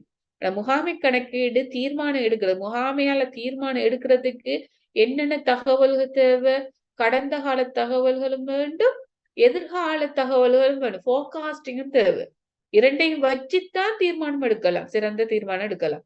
அதனால முகாமை கணக்கீடு வந்துட்டு கடந்த கால தகவல்களையும் எதிர்கால தகவல்களையும் உள்ளடக்கியதுதான் முகாமை கணக்கீடு. ஃபார் அன் எக்ஸாம்பிள் வந்துட்டு பாதீடு பட்ஜெட் வந்துட்டு எதிர்காலத்தில் ஃபார் அன் எக்ஸாம்பிள் காசு பாதீடை வந்துட்டு எடுத்துக்கணும். நிறைய பாதீடு இருக்கு, ஒவ்வொன்றுக்கும் ஃபோர்காஸ்ட் பண்ணப்படுது ஒவ்வொரு செயற்பாட்டுக்கும். சோ காசு பாதீடுன்னு சொல்றது எவ்வளவு காசு வரும், எவ்வளவு காசு போகும் எதிர்கால அடுத்த வருடத்திலேயே அடுத்த 2 மாசத்திலேயே 3 மாசத்துக்கு எவ்வாறு என்னென்ன காசு வருது, என்னென்ன காசு நம்மளை விட்டு போகுது சொல்லி வந்துட்டு இப்பயே நம்ம ஃபோர்காஸ்ட் பண்றோம். இப்ப இந்த கரண்ட் இப்ப வந்துட்டு ஃபார் எக்ஸாம்பிள் இப்ப வந்துட்டு மேல இருக்கமெண்டா ஜூலைல ஆகஸ்ட்ல எவ்வளவு காசு வரும், அந்த 3 மாசத்துலயே எவ்வளவு காசு நம்மளை விட்டு போகும் இப்பயே நம்ம வந்துட்டு டிசைட் பண்ணணும்டா, ஃபோர்காஸ்ட் பண்ணணும்டா. ஃபோர்காஸ்ட் பண்றது ஈஸியான வேலை இல்ல. முகாமையாளருக்கு நிறைய நாலேஜ் இருக்கு, எக்ஸ்பீரியன்ஸ் இருக்கு, படிச்சவங்க எடியூகேட்டட் வந்துட்டு அவங்களுக்கு தெரியும் எப்படி காசு வரும். ஃபோர்காஸ்டிங் வந்துட்டு நாட் ஈக்குவல் டு அக்யூரேட். அது வந்துட்டு உண்மையா நடக்கிறதோட ஈக்குவல் இல்ல. ஆனா ஜஸ்ட் சின்ன ஒரு டீவியேஷன் வரும். உண்மையா நடக்கிறதுக்கும் நம்ம ஃபோர்காஸ்ட் பண்ற அமௌண்ட்டுக்கும் இடையில சின்ன டீவியேஷன் வரும். எல்லாமே ஈக்குவலா இருக்காது, சின்ன டீவியேஷனோட இருக்கும். சரியா? அப்ப அது தொடர்பா அந்த இதுல வந்துட்டு டீவியேஷன் வந்துட்டு இருக்கும் வந்துட்டு அப்ப நம்ம எடுத்துட்டு வந்துட்டு எதிர்கால எதிர்கால எதிர்காலத்துல என்ன நடக்கும்னு சொல்லி போட்டு ஃபோகாஸ்ட் பண்ணி எதிர்காலத்துல என்ன நடக்கும்னு சொல்லி போட்டு உப்பைய வந்துட்டு தீர்மானம் எடுப்போம்னா அது முகாமை கணக்கீடு. எவ்வாறு காசு வரும், ஃபார் எக்ஸாம்பிள் காசு பாதின்னு சொல்லும் பொழுது எவ்வளவு காசு வரும், எவ்வளவு காசு போகும், குறிப்பிட்ட எதிர்கால காலத்துல வந்துட்டு எவ்வாறு காசு வரும், எவ்வளவு காசு போகும் சொல்லி வந்துட்டு இப்பயே நம்ம ஃபோக்கஸ் பண்றோம். இது வந்துட்டு ஒரு எக்ஸாம்பிள் வந்துட்டு முகாமை கணக்கீட்டுக்கு. அதே மாதிரி இன்னொன்று வந்துட்டு இன்னொரு பட்ஜெட்டை வந்து சொல்றோம், கேபிட்டல் பட்ஜெட்னு சொல்லுவோம். கேபிட்டல் பட்ஜெட் அடுத்தது கேபிட்டல் பட்ஜெட்னு சொல்றது ஃபார் எக்ஸாம்பிள் ஒரு மெஷினை வாங்க போறோம், மெஷின் இன்னும் வாங்கல, ஆனா மெஷினை வாங்கலாமா இல்லையா அப்படி டிசைட் பண்றதும் இந்த இதுக்குள்ள முகாமை கணக்கீடுல வரும். இந்த மெஷினை வந்து இது யூஸ் பண்ணினோம்டா, இந்த மெஷினை வாங்கினோம்டா எவ்வளவு காசு நம்மளை விட்டு போகும், இந்த மெஷினை வாங்கிட்டோம்டா எவ்வளவு காலத்துக்கு யூஸ் பண்ணலாம், ஒவ்வொரு வருடமும் எவ்வளவு இன்கம் வரும் என்று சொல்லி இப்பயே ஃபோக்கஸ் பண்றோம்.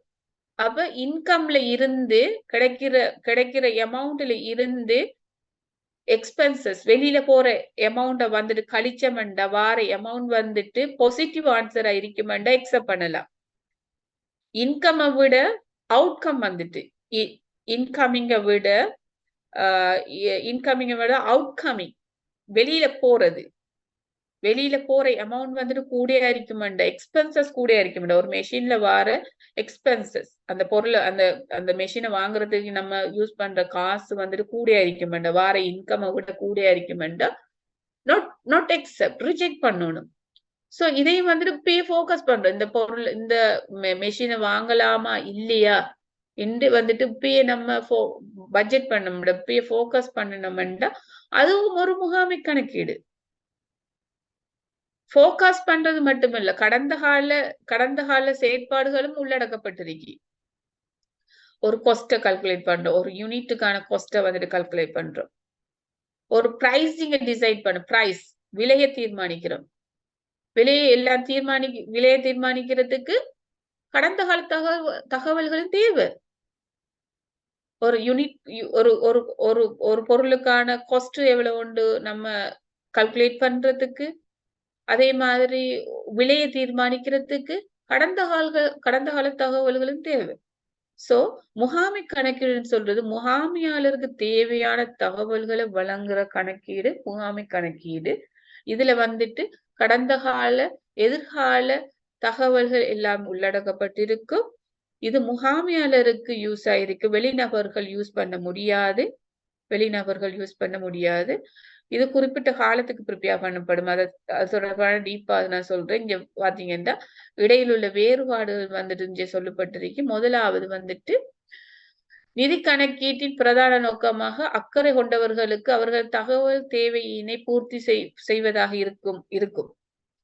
சரி, அக்கறை உடையவர்கள் சொல்றது உள்நபர்கள் வெளிநபர்கள் 2 பேருக்கும் யூஸ் ஆயிருக்கும். ஆனா முகாமை கணக்கீடானது வியாபாரத்தின் வினைத்திறன் விளைதிறன் பற்றி கூடுதல் கவனம் செலுத்தும்.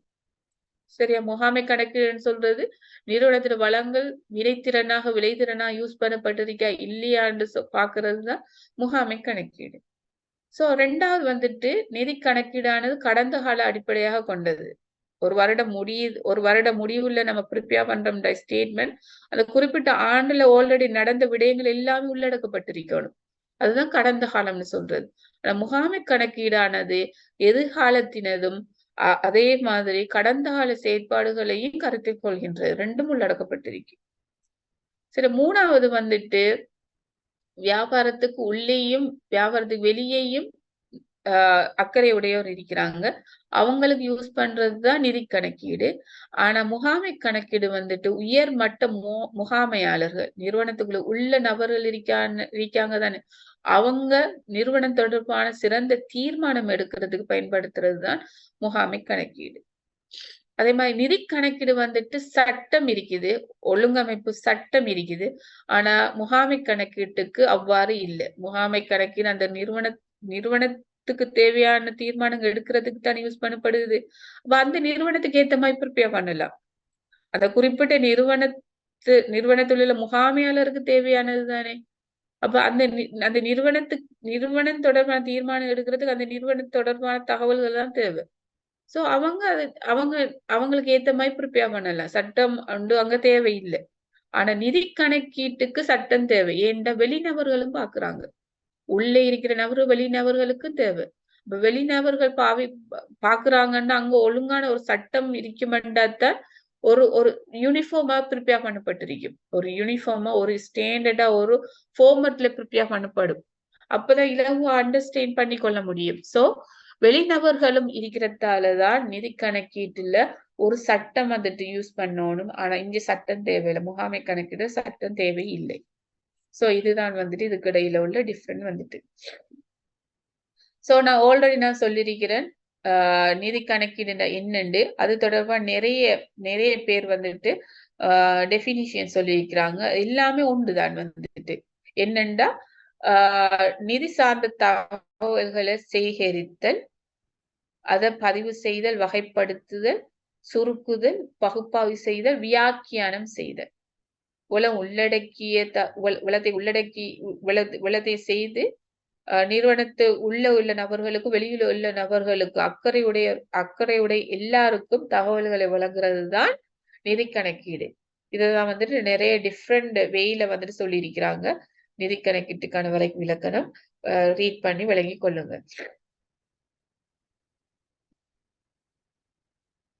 சோ நிதி கணக்கீட்டின் நோக்கம் ஆல்ரெடி நான் டெபினிஷன்லயே வெரி கிளியரா சொல்லிட்டேன் வந்துட்டு. நிதி கணக்கீடு என்னண்டு. அந்த நிதி கணக்கீடு என்றால் என்னதுதான் நோக்கமும் குறிக்கோளும். அப்ப நோக்கமும் குறிக்கோளும் என்ன? நிறுவன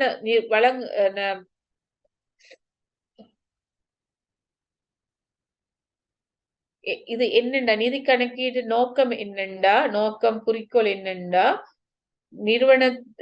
நிறுவனத்தோட அக்கறையுடைய நபர்கள் சிறந்த தீர்மானங்களை எடுப்பதற்கு நிதி சார்ந்த தகவல்கள சேகரிக்கிறது.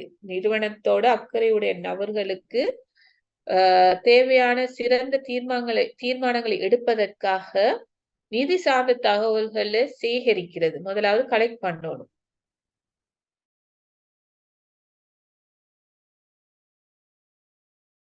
வந்துட்டு அதுக்கு ஒரு சோர்சஸ் இருந்தா தானே அது உண்மையான எவிடென்ட் ஆயிருக்கும். மூல ஆவணங்கள். ஃபார் அன் எக்ஸாம்பிள் சொல்லுவோம்டா, for an example sales invoice. ஒரு பொருளை வந்துட்டு விற்பனை செய்தமண்டா, கடனுக்கு விற்பனை செய்தமண்டா, அங்க இன்வாய்ஸ் வந்துட்டு பட்டியல் உண்டு. விற்பனை பட்டியல் வந்துட்டு வழங்குவாங்க. அந்த நிறுவனம் வந்துட்டு விற்பனை பட்டியல் வந்துட்டு வழங்குவாங்க. நிறுவனம் விற்பனை பட்டியல் ஒன்று வழங்குவாங்க. கடன் விற்பனைக்கு இந்த நபர் வந்துட்டு இவ்வளவு வாங்கியிருக்கிறாங்க, இவ்வளவு பொருள் வாங்கியிருக்கிறாங்க, இவ்வளவு அமௌண்ட் வந்துட்டு தரோணும்னு சொல்லி போட்டு காட்டுறதுதான் விற்பனை பட்டியல். அந்த விற்பனை பட்டியல் இன்வாய்ஸ், சேல்ஸ் இன்வாய்ஸ் வந்துட்டு இது ஒரு சோர்ஸ், ஒரு ஆவணம் வந்துட்டு. இத வச்சுதான் பதிவு செய்யணும். எவிடன் ஒன்று தேவைதானே. நம்ம வந்துட்டு ஒரு செயற்பாடு நடந்ததுக்கு ஒரு எவிடன் ஒன்று இருக்கணும் தானே. அந்த எவிடென்ட் தான் மூல ஆவணம், சோர்ஸ் வந்துட்டு. சோ முதலாவது வந்துட்டு இந்த சோர்சஸ் எல்லாத்தையும் கலெக்ட் பண்ணணும். கலெக்ட் பண்ணோம்னா அது தகவல்களை சேகரிக்கிறேன் அர்த்தம். சோ மூல ஆவணத்துக்கு எக்ஸாம்பிளுக்கு நான் சொல்றேன் வந்துட்டு விற்பனை பட்டியல், கொள்வனவு பட்டியல். கொள்வனவு செய்தமண்டா அதுக்கு நம்மளுக்கு ஒரு சிட் ஒன்று, ஒரு இன்வாய்ஸ் இது தருவாங்க. கடன் கொள்வனவுக்கு ஒரு பட்டியல் ஒன்று தருவாங்க வந்துட்டு. அத வந்துட்டு நம்ம கொள்வனவு செய்ததுக்கான எவிடெண்டா இருக்கும். விற்பனை பட்டியல் வந்துட்டு விற்பனை செய்ததுக்கான எவிடெண்டா இருக்கும், ஆவணமா இருக்கும் வந்துட்டு. அதே மாதிரி விற்பனை திரும்பல், கொள்வனவு திரும்பல். விற்பனை செய்திருப்போம், அதை வந்துட்டு சம்டைம் கஸ்டமர் வந்து ரிட்டர்ன் பண்ணலாம். விற்பனை திரும்பல் சரியா நடக்கும். சோ விற்பனை திரும்பல். அடுத்தது கொள்வனவு திரும்பல் நடக்கும். கொள்வனவு திரும்பல் இதெல்லாம் செயற்பாடுகள் வந்துட்டு இதுக்கான ஆவணங்கள் இருக்கின்றன. சோ இந்த பர்ச்சேஸ் ரிட்டர்னுக்கு வந்துட்டு கொள்வனவு திரும்பலுக்கு வந்துட்டு என்பது டெபிட் நோட் வந்துட்டு டெபிட் வரவுத்தாள் வந்துட்டு யூஸ் பண்ணுவோம். பர்ச்சேஸ் ரிட்டர்னுக்கு வந்துட்டு பயன்படுத்துறது வரவுத்தாள். சரியா? சேல்ஸ் ரிட்டர்னுக்கு வந்துட்டு பயன்படுத்துறது கிரெடிட் நோட் வந்துட்டு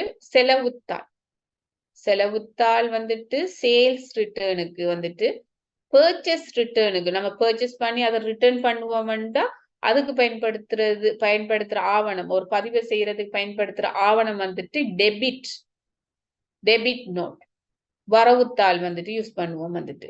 சோ இது வந்துட்டு இதெல்லாம் மூல ஆவணங்கள் வந்துட்டு. அது மாதிரி ரிசீப்ட் காசு தொடர்பான செயற்பாடுகள் நடக்க மாட்டோம். காசு கொள்வனவு காசு பெறுவனவுகள் காசு கொடுப்பனவுகளுக்கு ரிசீப்ட் வழங்குவோம் தானே. ஒரு கடைக்கு போனோம்னா நம்ம ரிசீப்ட் கிடைக்குது தானே. வந்துட்டு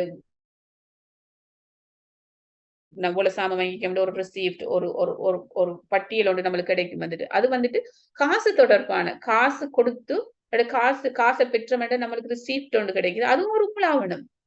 கடனுக்கு விற்பனை செய்தோம்னா கடனுக்கு கொள்வனவு செய்தோம்னா அல்லது விற்பனை திரும்பல் அல்லது கொள்வனவு திரும்பல் நடந்துச்சுண்டா அதே மாதிரி காசோட தொடர்பான தகவல்களுக்கு ரிசீப்ட் இருக்குது. இவ்வளவு மூல ஆவணங்கள். இதுதான் வந்துட்டு தகவல்களை சேகரிக்கிறது ஜஸ்ட் நம்ம நோட் எடுக்கிறது இல்ல. அது தொடர்பான மூல ஆவணங்கள் கலெக்ட் பண்றது. மூல ஆவணம் தான் எவிடென்ட் வந்துட்டு ஒரு பதிவு செய்யறதுக்கு அந்த ஆவணம் இருக்கணும். ஆவணம் இருந்தது பதிவு செய்யலாம். அப்ப தகவல்களை சேகரிப்பது என்பது என்னென்ற அர்த்தம் அது தொடர்பான மூல ஆவணங்களை கலெக்ட் பண்றது. மூல ஆவணங்கள் எல்லாத்தையும் எடுத்துக்கொள்றது சேகரிப்பது. மூல ஆவணங்களை சேகரித்ததுக்கு பிறகு பதிவு செய்யணும். ரெண்டாவது இதுல பாத்தீங்கன்னா உங்களுக்கு விளங்கும் பதிவு செய்யணும். இதான் வந்துட்டு ப்ரொசஸ் வந்துட்டு கணக்கீட்டு செயல்முறை. இதுதான் கணக்கீட்டு செயல்முறையில முதலாவது கொடுக்கல் வாங்கல் இருக்கு, இன்புட் இருக்குது. அது தொடர்பான தகவல்களை சேகரிக்கணும். ஃபர்ஸ்ட்டுக்கு மூல ஆவணங்களை கலெக்ட் பண்ணணும். ரெண்டாவது பதிவு செய்யணும்டா மூல பதிவேடுகள் முதன்மை பதிவேடுகள் இருக்கு. முதன்மை பதிவேடுகளில் ஏடுகள்ல பதிவு செய்யணும். ஏடுகள்னு சொல்றது புக்ல வந்துட்டு பதிவு செய்யணும். இந்த புக்கை வந்துட்டு சொல்றது என்னன்னா பிரைமரி என்ட்ரி புக்ஸ் முதன்மை பதிவேடுல வந்துட்டு பதிவு செய்யணும். புக்ஸ்ல வந்துட்டு for an example sales day books வந்துட்டு இருக்கு.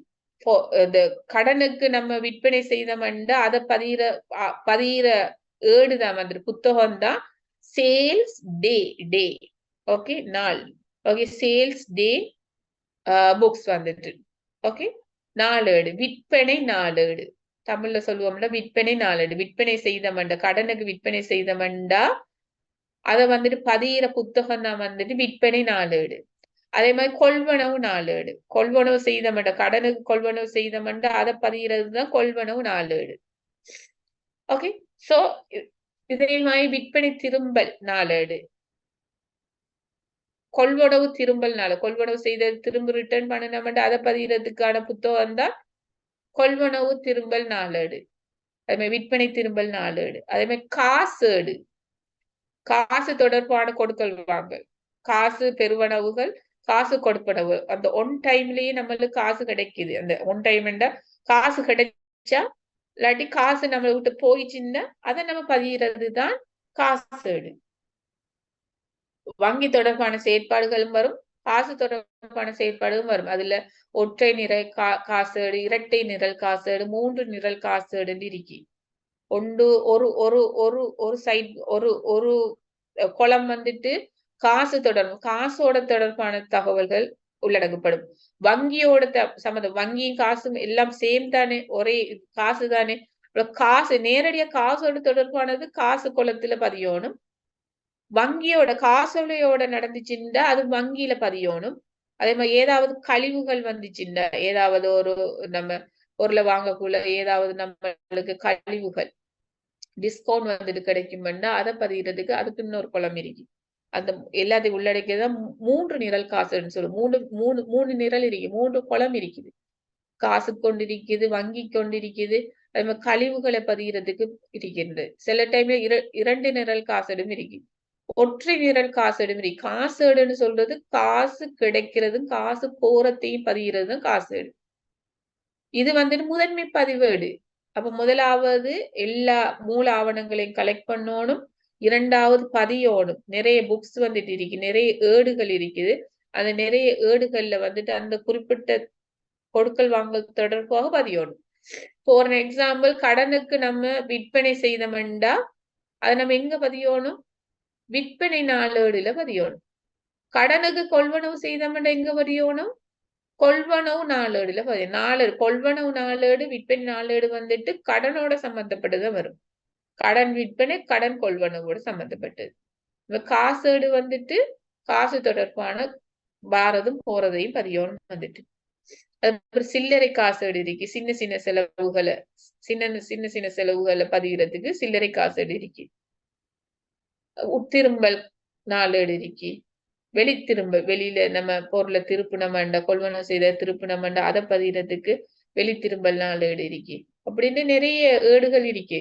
அதுல அந்தந்த தனித்தனி அந்த புத்தகத்துல வந்து லெஜர் அந்த தனித்தனி புத்தகத்துல பதியணும். சரியா? அதை பதிஞ்சதுக்கு பிறகு வந்துட்டு அதை வகைப்படுது, அந்த கொடுக்கல் வாங்கலை வகைப்படுத்தணும். கொடுக்கல் வாங்கலை வகைப்படுத்துறா என்னண்டா அந்த கொடுக்கல் வாங்கல் நிறைய வகையில இருக்கும். அது அந்த அந்த அது அந்த அதை கிளாசிஃபை பண்ணணும், வகைப்படுத்தணும். சிலது வந்துட்டு நபர்களோட சம்பந்தப்பட்டதா இருக்கும், குறிப்பிட்ட நபரோட சம்பந்தப்பட்டதா இருந்துச்சுன்னா அது தனிநபர் கணக்குல வரும். அந்த குறிப்பிட்ட பேரை சொல்லி பண்ணி தனிநபர் கணக்குல வரும். நிலையான சொத்துன்னு சொல்றது மெய்க்கணக்குல வரும். அதை நம்ம லேட்டாய் நம்ம பார்ப்போம். வந்துட்டு மெய்க்கணக்குல வரும். நிலையான சொத்தோட சம்பந்தப்பட்டது ஒரு குறிப்பிட்ட நபரோட சம்பந்தப்பட்டது தனிநபர் கணக்குல வரும். சோ அடுத்தது வந்துட்டு இது ரெண்டும் தவிர நிலையான சொத்துக்கள் தனிநபரோட சம்பந்தப்படாத மத்த எல்லா செயற்பாடுகளும் எல்லா வருமானங்களும் எல்லா செலவுகளும் வந்துட்டு எங்க வருமெண்டா பேரளவு கணக்குல வரும். பெயரளவு கணக்கு, நாமினல் அக்கவுண்ட் சொல்லுவோம். இதுதான் வந்துட்டு மூணாவது வகைப்படுத்துதல் சொல்றது. நம்ம லெஜர் வந்துட்டு ப்ரிப்பேர் டி ஃபார்ம்ல ப்ரிப்பேர் பண்றது. சோ இப்படி டி ஃபார்ம்ல ப்ரிப்பேர் பண்ணுவோம். சோ இந்தியால இதெல்லாம் வரவு, இந்தியால பக்கம் வரவு டெபிட் சைட் வந்துட்டு, இது கிரெடிட் சைட் செலவு சைட். நம்மளை விட்டு போகுமண்டா அது செலவுல வைக்கணும், வருமண்டா வரவு வைக்கணும். இதான் வந்துட்டு லெஜர் அக்கவுண்ட் சொல்லுவோம். அக்கவுண்ட் வந்துட்டு ப்ரிப்பேர் பண்றோம். முதலாவது சேகரிக்கிறது, ரெண்டாவது வந்துட்டு மூல ஏடுகள்ல பதிவு செய்யறது, அடுத்தது வந்துட்டு அதை வகைப்படுத்தணும். வந்துட்டு வகைப்படுத்துறதுன்னு சொல்றது நம்ம டி ஃபார்ம் ப்ரிப்பேர் பண்றது. பேரேட்டு கணக்குகளை உருவாக்குது. இது மூல ஏடு, இது வந்துட்டு பேரேடு. வகைப்படுத்துறதுன்னு சொல்லி பேரேடு ப்ரிப்பேர் பண்றது. Okay, parade. சோ இத வந்துட்டு லெஜர் அக்கவுண்ட் வந்துட்டு ப்ரிப்பேர் பண்ண டி ஃபார்ம்ல இருக்கும். வந்துட்டு ஒவ்வொரு கொடுக்கல் வாங்கலுக்கும் ரெண்டு பக்கம் இருக்குது. ஒன்று வரவு பக்கம் இருக்கு, செலவு பக்கம் இருக்கு. ஃபார்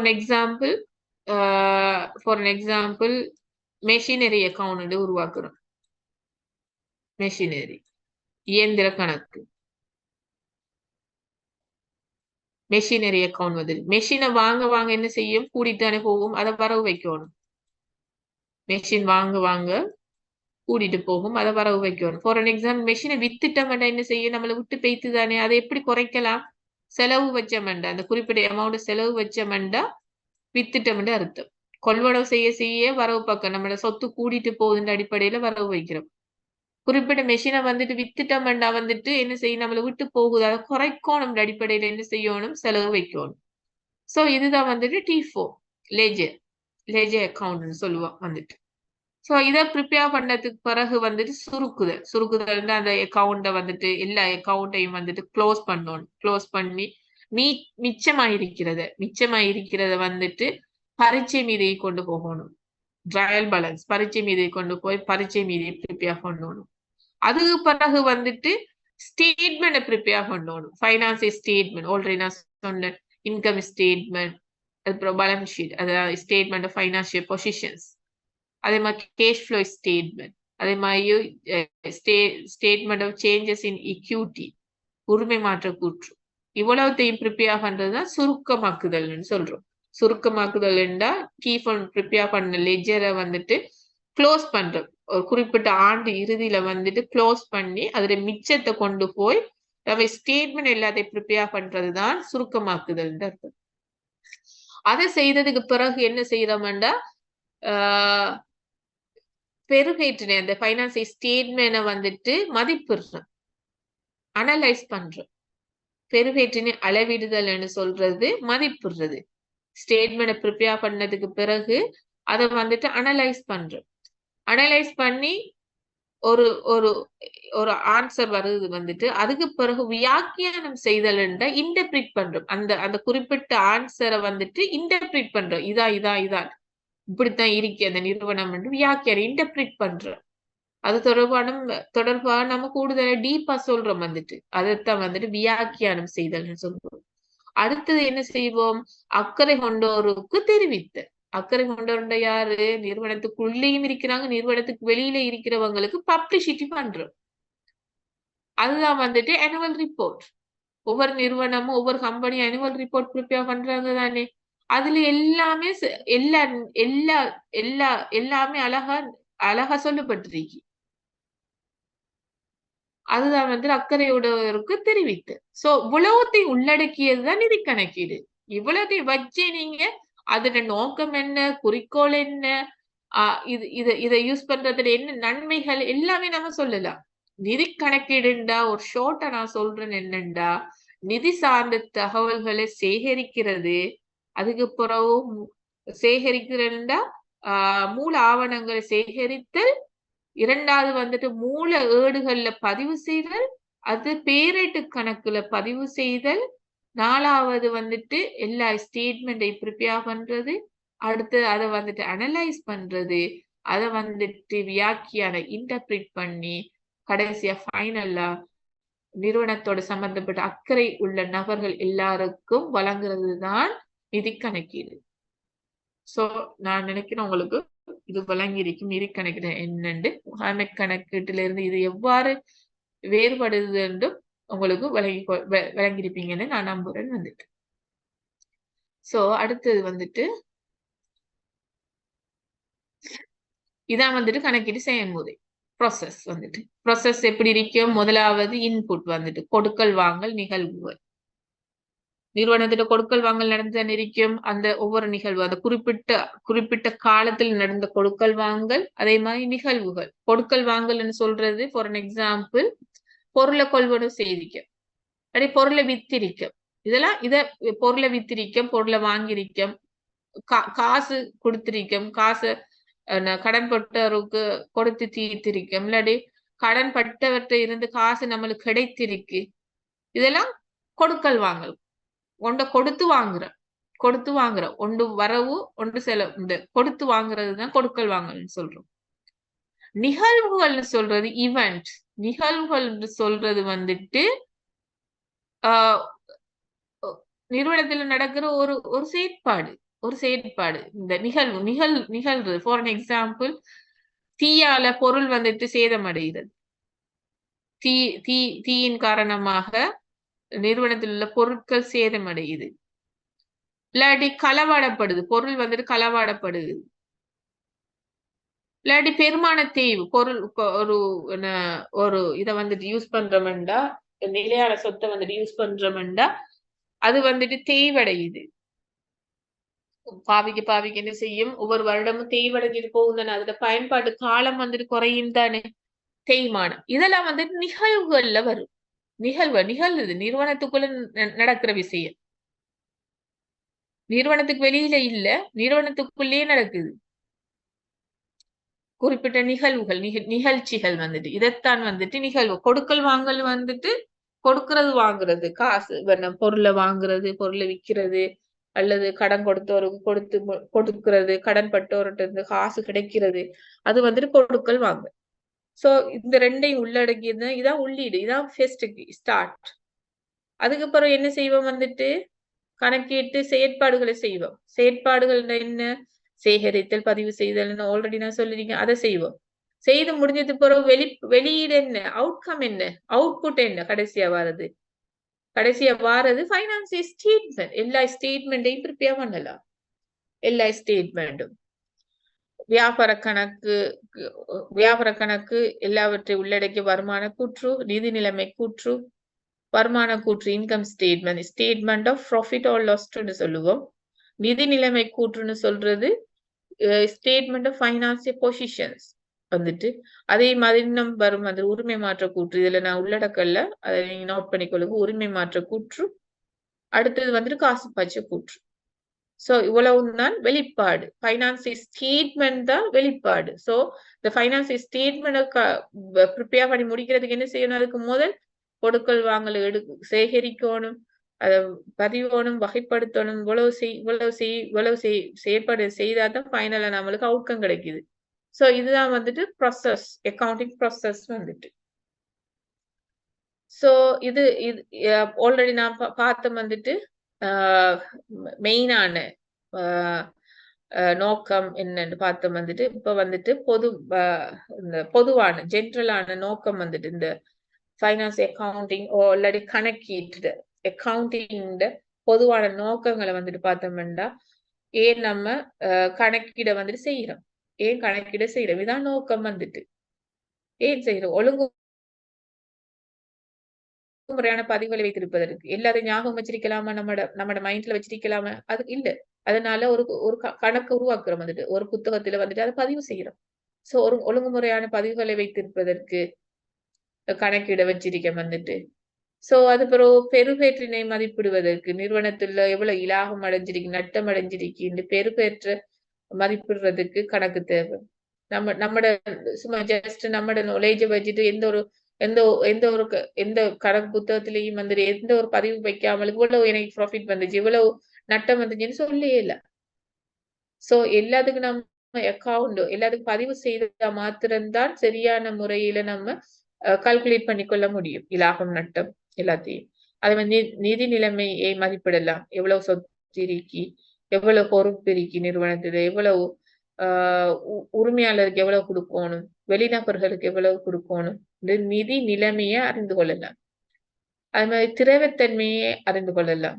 எவ்வளவு காசு வந்திருக்கு, எவ்வளவு காசு போயிருக்கு, கடனை கொடுத்து தீர்ப்பதற்கு எவ்வளவு கொடுத்திருக்கும், இல்லாட்டி கடன் பட்டவற்றிலிருந்து நம்மளுக்கு எவ்வளவு வந்திருக்கு. இந்த திரவத்தன்மை, லிக்விடிட்டின்னு சொல்லுவாங்க. திரவத்தன்மை, காசுக்கு சமமானதுதான் திரவத்தன்மை. காசு மற்றும் காசுக்கு சமமானது, இலகுவாக காசாக மாற்றிக்கொள்ளக்கூடிய எல்லா விடயங்களும் திரவத்தன்மைன்னு சொல்லுவோம். காசையும் சொல்லுவோம், வெரி குயிக்கா வந்துட்டு காசா மாற்றிக்கொள்ளலாம். அது எல்லாத்தையும் உள்ளடக்கியதுதான் திரவத்தன்மை. சோ எவ்வளவு நம்மகிட்ட காசு வருது, போகுது, எவ்வளவு கொடுக்குறோம், எல்லாத்தையும் விளங்கி கொள்ள முடியும். அதே மாதிரி நிறைய நோக்கங்கள் இதுல இருக்கு. ஜஸ்ட் நீங்க ரீட் பண்ணி விளங்கி கொள்ளுங்க. எல்லாரும் ரீட் பண்ணுனா ஈஸியா விளங்கி கொள்ள முடியும். சோ விளங்கி கொள்ளுங்க. விளங்காத சந்தர்ப்பத்தில் என்கிட்ட கேட்டுக்கொள்ளுங்க. சோ இவ்வளவு நான் இப்ப விளங்கப்படுத்துற எல்லாமே முக்கியமானது. எக்ஸாமுக்கு சின்ன சின்ன நோட்ல வந்துட்டு என்ன நோக்கம், ட்ரெண்ட் நோக்கத்தை சுருக்கமா விளங்கப்படுத்துன்னு வரலாம். அக்கௌண்டிங் ப்ராசஸ நீங்க விளங்கப்படுத்துங்கன்னு சொல்லி வரலாம் கொஸ்டின்ஸ். ஓகே, நிதி கணக்கீடு எப்படி முகாமை கணக்கீடு வேறுபடுதுன்னு சொல்லி வரலாம். சோ எல்லாமே நம்மளுக்கு தேவையானது. எல்லாத்துலயும் இருந்தும் கொஸ்டின் வரலாம். சோ எல்லாத்தையும் நல்லா அழகாக விளங்கி படிச்சு கொள்ளுங்க. சோ இதுல ரீட் பண்ணினா ஈஸியா விளங்கி கொள்ள முடியும். அதனால நான் ஸ்கிப் பண்றேன். சோ அடுத்ததுக்கு போவோம் வந்துட்டு பாவனையாளர்கள். யாரு அக்கறையுடையவர்கள் யாரு? பாவனையாளர் சொல்றது ஆல்ரெடி நான் சொல்லிக்கேன். அக்கறையுடைய நிறைய பேர் அக்கறையா இருப்பாங்க. நிதி கூற்றுக்கள் வந்துட்டு நிறைய பேருக்கு யூஸ் ஆயிருக்கும். நிதி கூற்றுக்கள் நிறைய பேருக்கு தேவைப்படுது.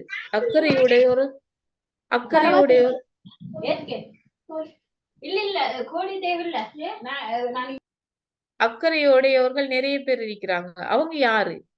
அவங்களுக்கு எவ்வாறு இது யூஸ் ஆகுது என்று சொல்லி பாக்குறதுதான் இந்த இந்த இந்த சப் டாபிக் வந்துட்டு. யார் இருக்கிறாங்க, யாருக்கு தேவை, ஃபைனான்சி ஸ்டேட்மெண்ட் நிறுவனம் தொடர்பான தகவல்கள் வந்துட்டு யாருக்கு தேவை, அவங்களுக்கு எவ்வாறு இது யூஸ் ஆகுதுன்னு சொல்லி பாக்குறது தான் இதுல இது இதுல இதுல அஹ் அஹ் இந்த சப் டாபிக் வந்துட்டு. சோ இதுல வந்து முதலாவது உரிமையாளர் யாரு வந்துட்டு நிறுவனத்துல இன்வெஸ்ட் பண்ணினவர், நிறுவனத்துல இன்வெஸ்ட் பண்ணது பணத்தை போட்டவர், அந்த நிறுவனத்தை ரன் பண்றதுக்கு காசு போட்டவர் யாரு, உரிமையாளர். அப்ப அவரு வந்துட்டு என்னத்துக்காக வேண்டி இந்த நிதி கூற்றுகளை அறிந்து கொள்ளணும், பைனான்சி ஸ்டேட்மெண்ட் என்னத்துக்கு அறிந்து கொள்ளணும், பைனான்சி ஸ்டேட்மெண்ட்ல இருந்துதான் அந்த நிறுவனத்துல இலாப நட்டத்தை அறிந்து கொள்ளலாம். அந்த நிறுவனத்துல உள்ள காசு எவ்வளவு, நிறுவனத்துல உள்ள சொத்து எவ்வளவு, அந்த அவ்வளவு சொத்தும் போதுமா அந்த நிறுவனத்தை கண்டினியூஸா கொண்டு போறதுக்கு சொல்லி பாக்குறது, கொண்டு போறது காணுமா, இல்லாடி இந்த நிறுவனம் நட்டத்துல தொடர்ந்து போகுதுன்னா இந்த நிறுவனம் நல்ல நிலைமையில இல்ல, நம்ம போட்ட முதலீடை வந்துட்டு எடுத்துட்டு நம்ம இன்னொரு நிறுவனத்துல வந்துட்டு இன்வெஸ்ட் பண்ணுவோம் தீர்மானம் எடுப்பாங்க. அப்ப உரிமையாளருக்கு தேவை நீதி நிலைமை கூற்று மூலமாக இந்த நிறுவனம் தொடர்பான செயற்பாடு அறிந்து கொள்ள முடியும், அந்த நிறுவனத்தில இலாப நட்டத்தை அறிந்து கொள்ள முடியும், அந்த நிறுவனத்தில் உள்ள சொத்து எவ்வளவு இருக்கி, அந்த சொத்து போதுமானதா இருக்குதா, அந்த நிறுவனத்தை ரன் பண்றதுக்கு பொறுப்பு எவ்வளவு இருக்கி, இந்த நிறுவனம் சிறந்த முறையில செயற்படுது, எல்லாத்தையும் விளங்கிக் கொள்ள முடியும். சோ இதுக்கு அதனால உரிமையாளர் வந்துட்டு ஒரு ஆள் வந்துட்டு ஒரு அக்கறையுடைய இந்த நிதி கூற்றுகள் மூலம் நிறைய பயன்கள் அடைகிறாங்க. இந்த நிறுவனம் தொடர்ச்சியா ஒரு நட்டத்துல போகுமென்று அவங்க என்ன செய்வாங்க, அவங்க இன்வெஸ்ட் பண்ணினத்தை எடுத்துட்டு அடுத்த நிறுவனத்தில் இன்வெஸ்ட் பண்ண விரும்புவாங்க.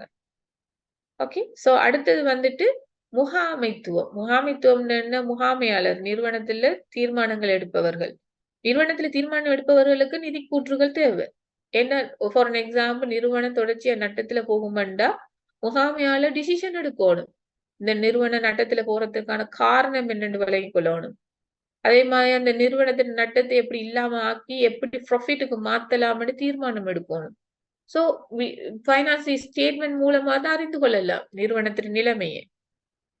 அந்த பொறுப்பை கொடுத்து தீர்ப்பதற்கு போதுமான அளவு சொத்து இருக்கான்னு பார்க்கணும், சொத்து இல்லாட்டி அந்த சொத்தை எப்படி கூட்டலாம், என்ன செய்யலாம், இந்த நிறுவனத்தை நல்ல நிலைமையை கொண்டு வரணும். அவர் முகாமையாளர் தான் நல்ல நிலைமையை கொண்டு வரலாம். நல்ல நிலைமையை கொண்டு வரதுன்னா எப்படி செய்யலாம், பைனான்சி ஸ்டேட்மெண்ட் மூலமாக தகவல் கிடைக்கும் பொழுதுதான் அவர் சிறந்த தீர்மானத்தை எடுத்துக்கொள்ள முடியும். சோ இது அடுத்த அக்கறையுடைய. அதே மாதிரி கடன் கொடுத்தோர் ஏன் அக்கறையா இருக்கிறாங்க நிறுவனத்துல,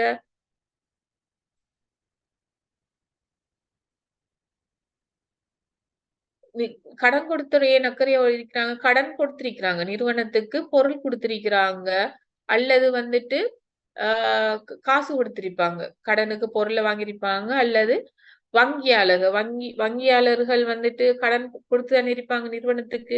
அப்ப அவங்க ஏன் அக்கறையா இருக்கிறாங்க, நிதி நிலைமை கூற்ற பார்த்தாங்கன்னா விளங்கும் நம்மட காசு வருமா, ரிட்டர்ன் வருமா இல்லையா, நம்மட காசை வந்துட்டு ரிட்டர்ன் பண்ணுவாங்க, நம்மட காசை கொடுத்து தீர்ப்பாங்களா இல்லையான்னு விளங்கிக் கொள்ளலாம். குறிப்பிட்ட அளவு சொத்து இருந்தாதான் கொடுத்து தீர்ப்பாங்க, அந்த குறிப்பிட்ட நிறுவனத்துல இலாபம் அடைஞ்சிட்டு போனாதான் கொடுத்து தீர்ப்பாங்க. சோ அந்த நிறுவனத்தை பத்தி அறிந்து கொண்டாதான் நம்ம விளங்கிக் கொள்ளலாம், வங்கியாளர்களோ இல்லாட்டி கடனுக்கு பொருளை விநியோகித்தரோ அறிந்து கொள்ளலாம் அந்த நிறுவனம் நல்ல நிலையில இருக்க, நம்மட காசு வந்து சேருமான்னு விளங்கிக் கொள்ளலாம். அதே மாதிரி தொழிலாளர்கள் அக்கறையா இருக்கிறாங்க, முதலீட்டாளர்கள் என்று சொல்றது யாரு, எதிர்கால முதலீட்டாளர்கள், நிறுவனத்துல இன்வெஸ்ட் பண்ண விரும்புபவர்கள் இருப்பாங்க.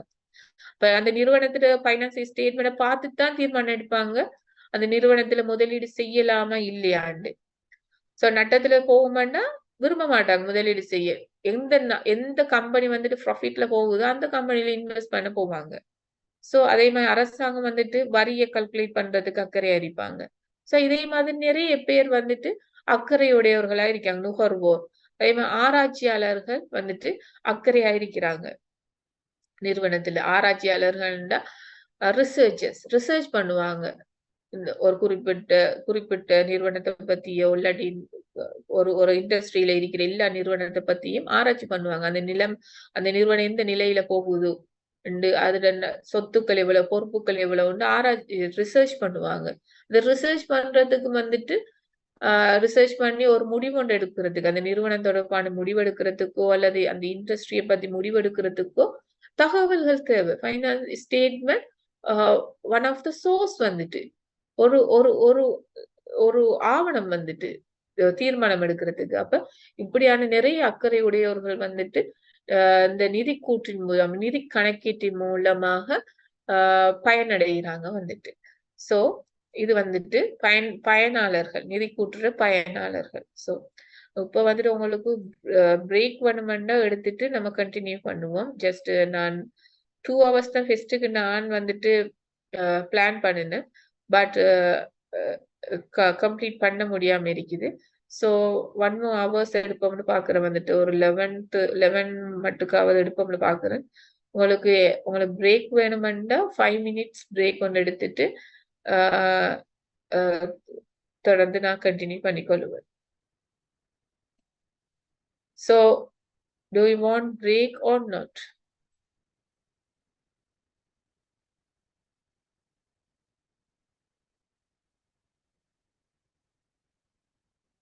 So anyhow you take the break. So ஒரு 5 minutes break ஒன்று எடுங்க. பிரேக் எடுத்துட்டு நான் சரியா 5 minutes மீன் 10:20க்கு சரியா சாப்பா 10:20க்கு ஸ்டார்ட் பண்ணுவேன். So you can join after the break.